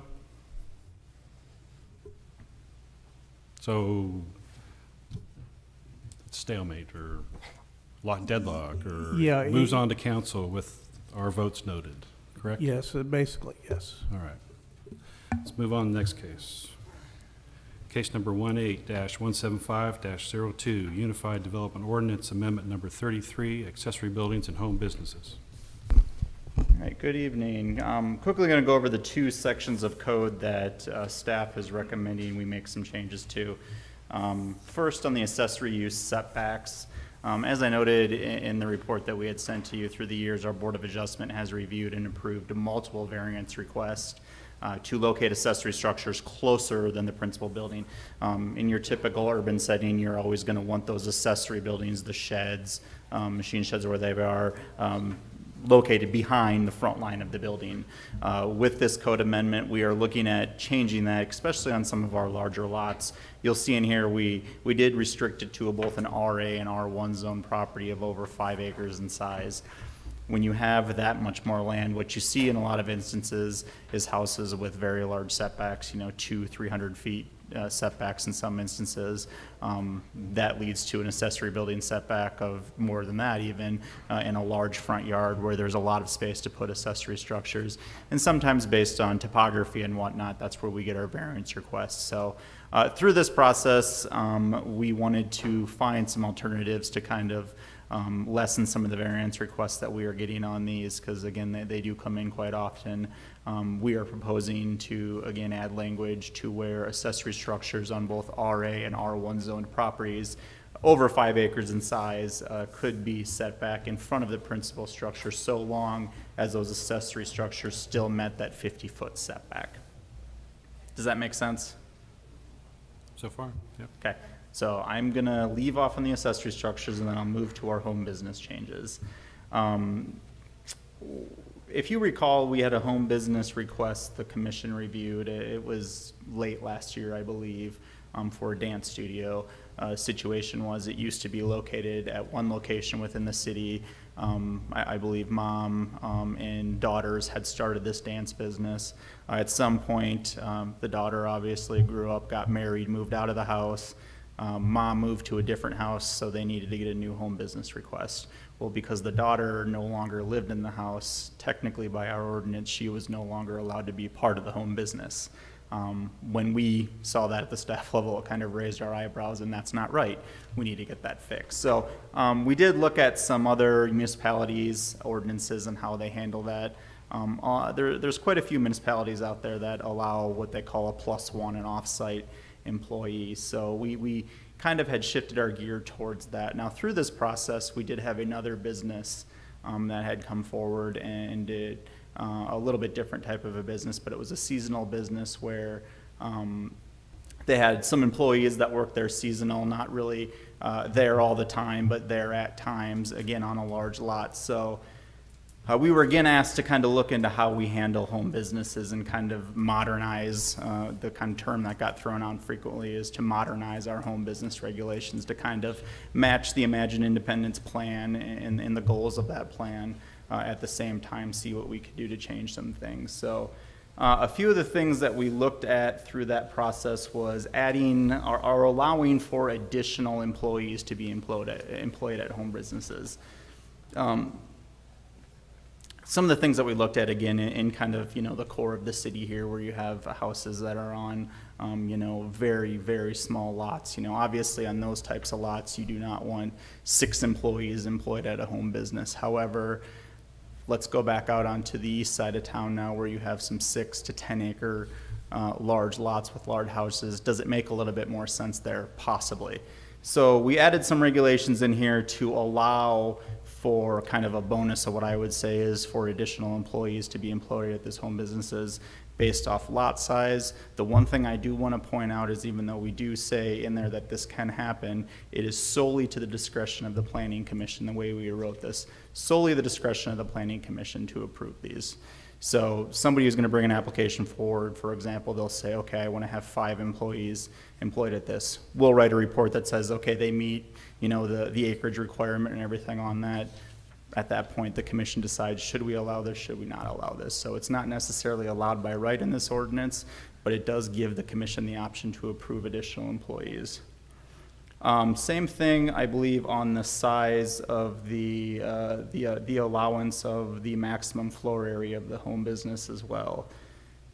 I want to read this real quick. We wanted to kind of lock down to what the UDO calls out as far as minimum square foot sizes of houses.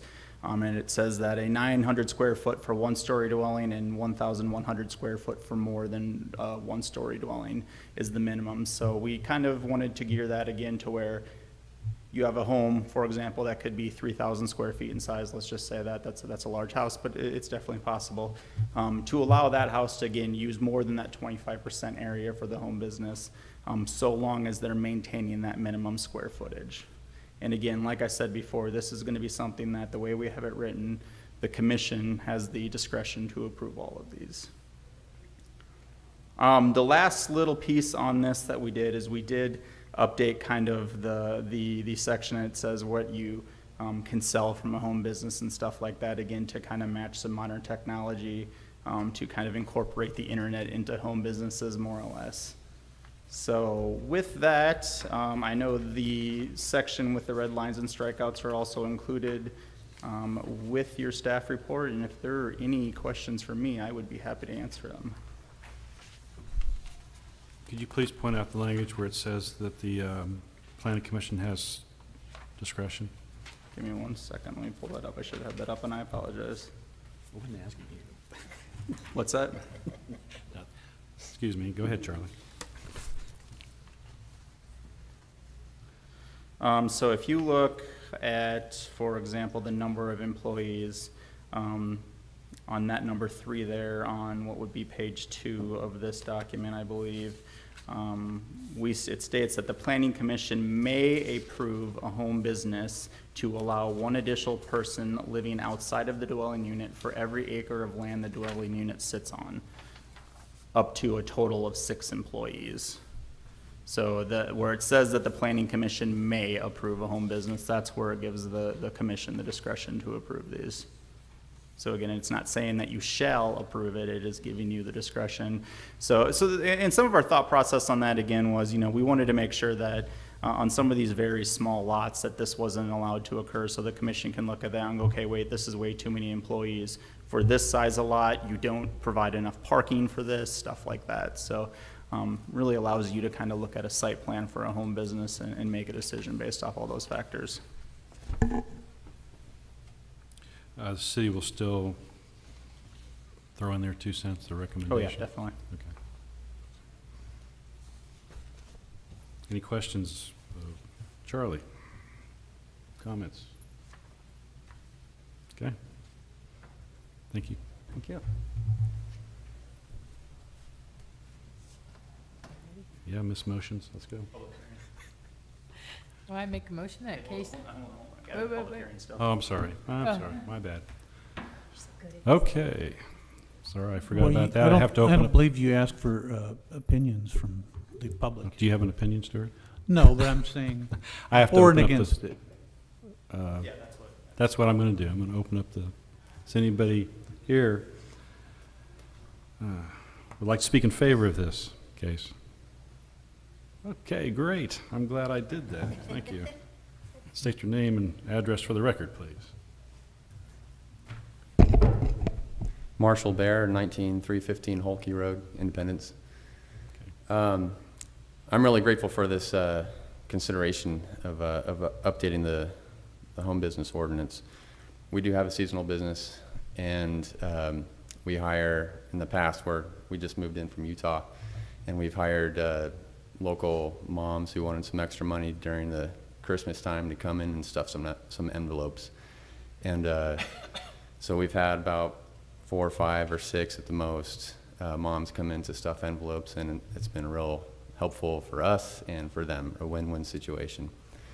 The number of cars being on the property, we have 9 acres, by the way.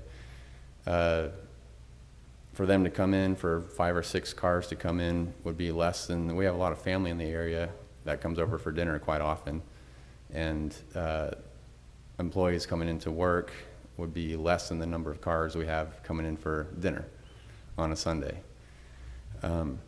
Anyway, my comments for, I wanted to suggest a small revision to this.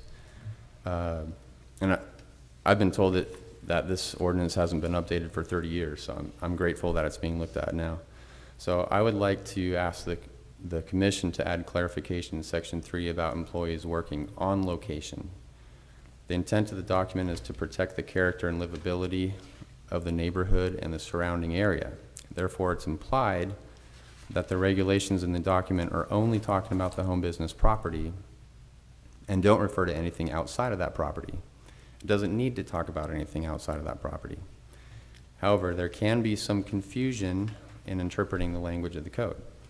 In section 3, where it talks about the number of employees, the current language mentions how many employees may be engaged in the operation of a home business.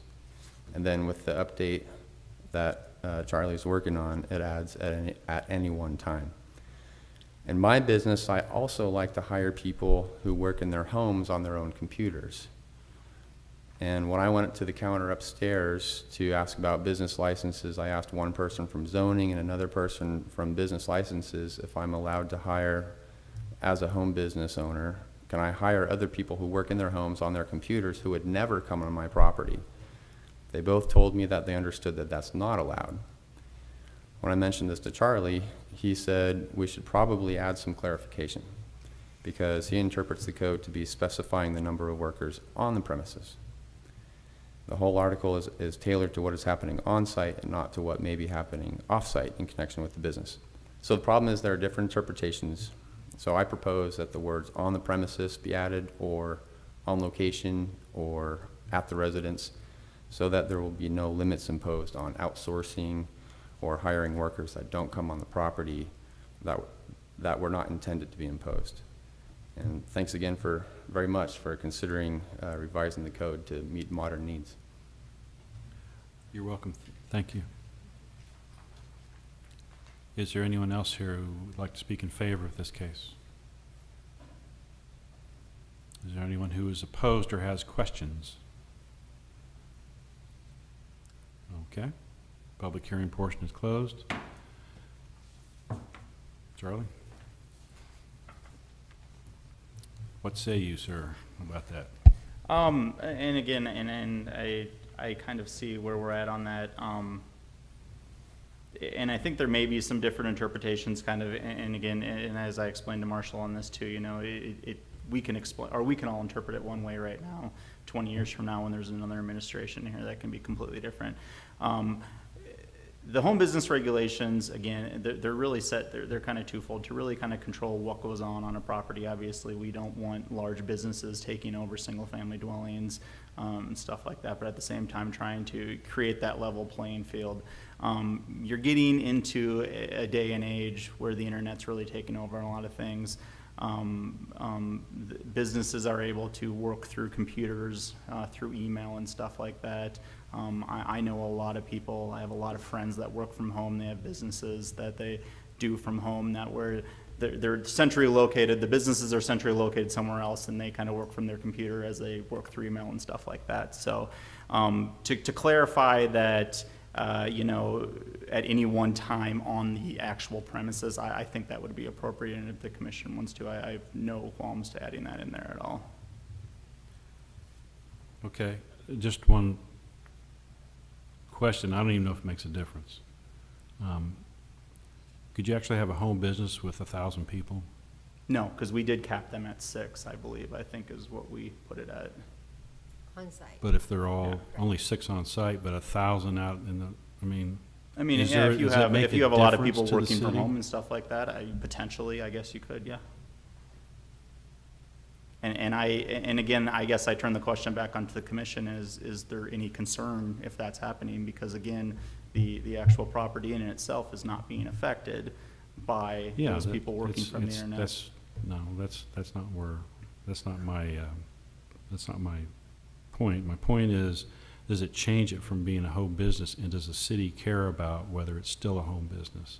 If it has, because you're saying 6, and I understand what you're saying about the property, but does that make it, I mean, this gentleman's not a nefarious character, right? He's not going to do anything. But is there any reason why that somebody else who does not have, you know, those morals would do something and we're allowing it and it's not right? No, and again, the main request did come from this particular home business, but we made sure when we were reviewing this stuff that we weren't looking at just that particular business, that we were trying to make sure that we could get something that would apply citywide, so we weren't running into these. So, you know, we ran all those traps, and again, that's where we really thought giving the power back to the commission to say yes or no on these really does help us out, because then we can sit here and have this discussion on those particular issues and have the commission make a decision.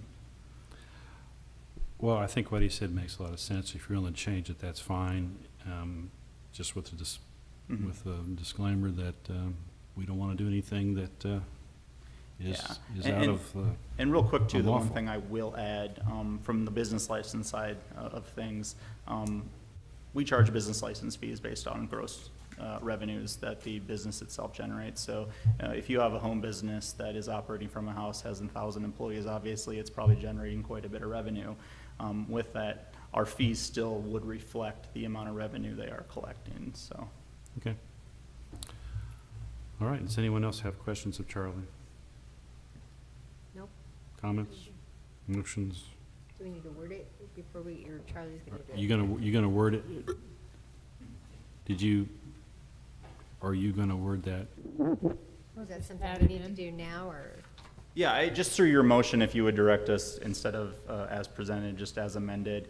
And again, if I recall right, and I'll read it real quick here.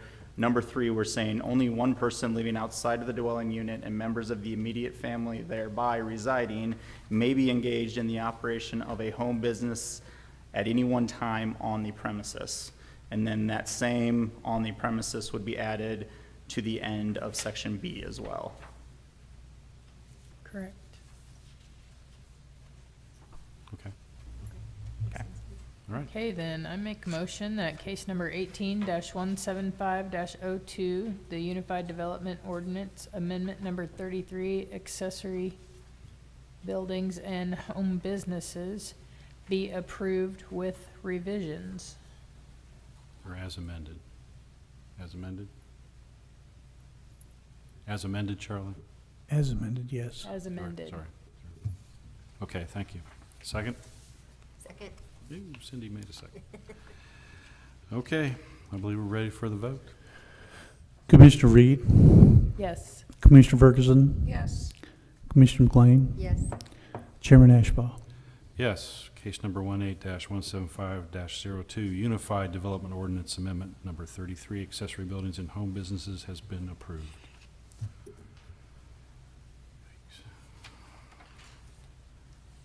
Okay, case number 7, number 18-400-02, home business at 18711 East Truman Road. Staff, give the report, please. Yes. A request for a home business permit for Marilyn Lee Martell to operate a quilting business in her home at 18711 East Truman Road. So, as you can see, our vicinity map shows the location of the home just west of Powhatan and Main Road on the south side of Truman Road. The area is zoned R6, single-family residential. It contains a subdivision to the east, as well as older subdivision to the north, and a number of single-family homes lining the south side of Truman Road to the west. This shows an aerial view of the property. And you can see the residential use in the vicinity. Marilyn Martell seeks to operate a home business quilting or quilt tops that have been pieced together. The applicant works full-time elsewhere, so this will only be a part-time operation. Roughly twice a month, a customer comes to pick up or drop off a quilt top. Most items will be acquired or returned off premises. The applicant's sewing machine will set in a 168 square foot space or a bedroom of her home. The total floor area of the house is approximately 1,728 square feet, and the residence has a two-car driveway with a large parking area behind the house. The site has been inspected and approved by the city's fire department and the building inspection division as well. So, as you can see, this is the drawing there, and you can see where the house is in relation to where off-street parking can occur around back. This is the house, and you can see the driveway off to the west and the neighbor to the west. This is looking west down Truman Road. And there's some houses to the northeast of the property across Truman Road.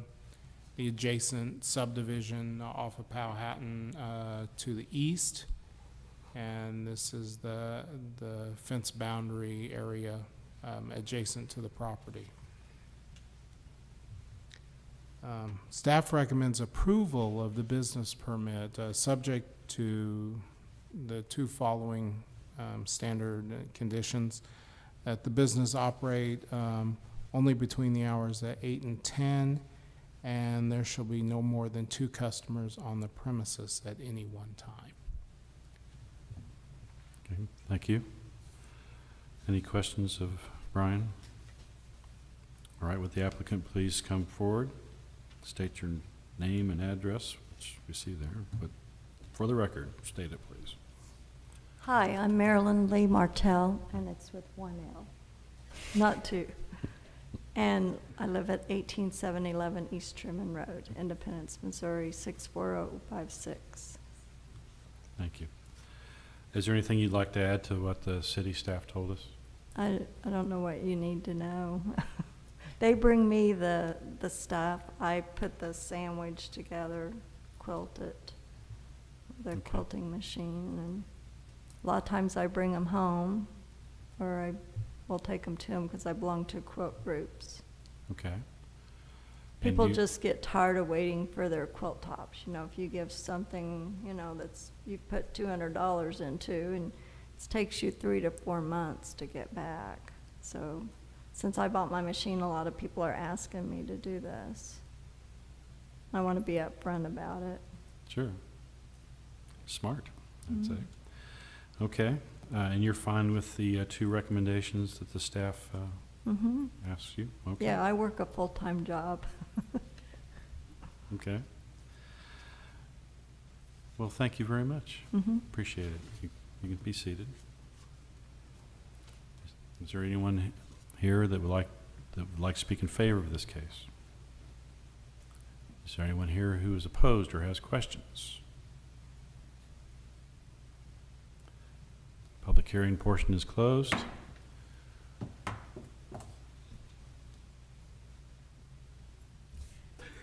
I make a motion that case number 18-400-02, the home business permit at 18711 East Truman Road, be approved with the recommendations.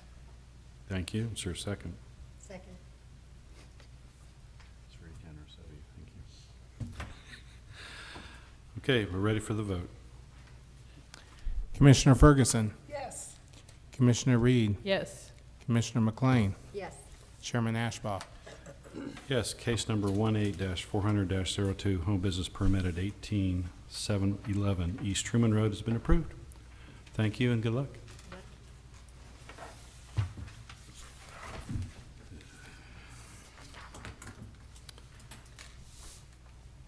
Okay, let's look, looking at the minutes. Anybody notice any corrections, changes, questions about it? Nope. Hearing none, the minutes are approved as written. Any comments from the commissioners or the staff need to tell us anything? I'll go very fast. We're going to have both meetings in June. I believe your next meeting in June, we didn't have any applications, so we're going to hit you with Community for All Ages again and get some of that knocked out. Second meeting, I think we only have 1 application on there so far, so we'll probably get some more Community for All Ages on the back end of that as well. Appreciate everybody making time for the special meeting tonight since last week did not work. It really helped us out extremely because we're still able to hit our council dates, which is very important. Other than that, the minutes that you get next month, Miranda actually was here doing those because we have a fast turnaround because of this. So instead of thanking me next time, thank her. Thank you. Thank you, Miranda. In advance. That's right. Sure. All right. Charlie actually had a question. Because of what happened last time, is there any reason why we need to change the way we adjourn? And if you want to think about it, that's fine. Well, because there was a question of we adjourned, but then there was like you had to come back, right, and say, well, we're not having a meeting because we don't have a quorum. So maybe you want to think about it. Maybe You were talking the last Tuesday? Last Tuesday. Yeah. And I got to thinking that maybe when we adjourn, maybe we should say something different, like we adjourn until our next meeting, or we have a quorum or something. So I mean, the way your bylaw, and I got a very good lesson in planning commission bylaws last week, but the way the bylaws are written, it says that if there is not a quorum, that the chair can call or declare a special meeting, which I had a discussion with you and you did. But then it also says that either the chair or the secretary, technically the planning director or designee as a secretary, I've been designated as that, but can then open the meeting, declare that there's not a quorum, let them know of the new meeting date, which is essentially what I did last Tuesday down here. So, okay. So we did follow the rules. Had to make sure that we were doing that. We but followed the city rules for this commission. We didn't really, because reading Robert's Rules of Order, there really wasn't a clean way of doing that. Yeah. So I just put it out there for what. Yeah, it's and you know, and the reason that was written is for the situation that not only is you don't have a quorum, but what if nobody shows up? What do you do? So, because somebody's got to be here, and that's essentially what happened after we let everybody know. So, I don't think, I mean, I think the way we handled it was good and it worked out well. But if you want us to look at maybe some alternative ways, I'd be more than willing to do that. That's fine. I know it doesn't happen very often. I just don't remember it ever really Hopefully never coming down again. to that before. So I think we've always been able Yeah. to somehow gather. I've been here for quorum. about 3 years, and that was the first time that So happened. if you're happy with that, I'm okay. Yeah, we're good. All right, thank you. This meeting stands adjourned at, let me get the official time, 8:11 p.m.